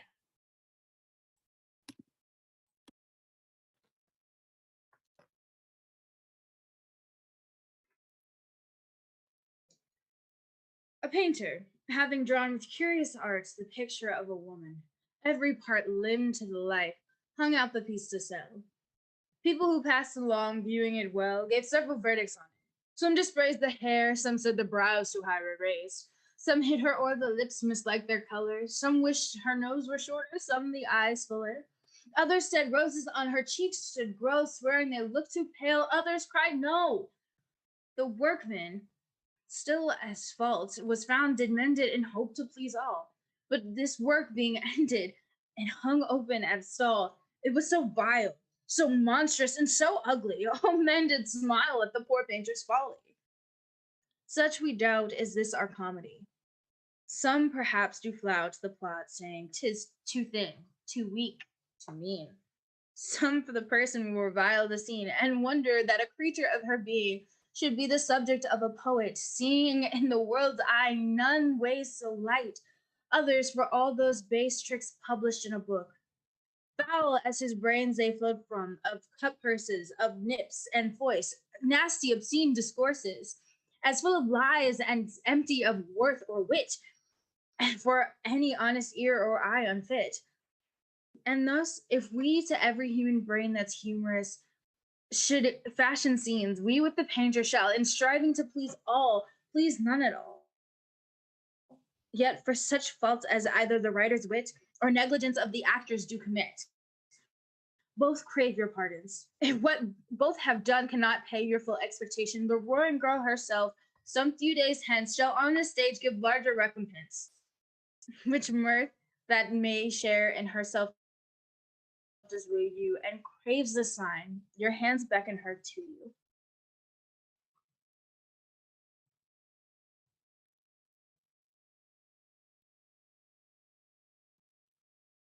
All right, we're prepping for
All right. Thank you so much for coming to the show. We appreciate you. We see you in the chat. We loved bringing this material to life in a medium that lets artists and audiences from all across the world come together in a single production. And speaking of coming together from all across the world, you still have time to come together with this generous audience until 11:59 p.m. on July 7th to buy tickets and make donations to Worlds Elsewhere that will be part of our fundraising committee for the International Rescue Committee. As of right now, we have raised $870. We would love to get that number up higher, so please give what you can to those who need it. And if you enjoyed the show, don't forget to like and subscribe so you'll be notified of any future activities on the Worlds Elsewhere channels. As some of you know, this is our final show for the foreseeable future. However, on the internet, nothing is truly gone forever, and the spirit of Worlds Elsewhere lives on in the passion of everyone who's continued creating through the pandemic and the generous hearts of our audience members. So one last time, thank you for everything, and donate.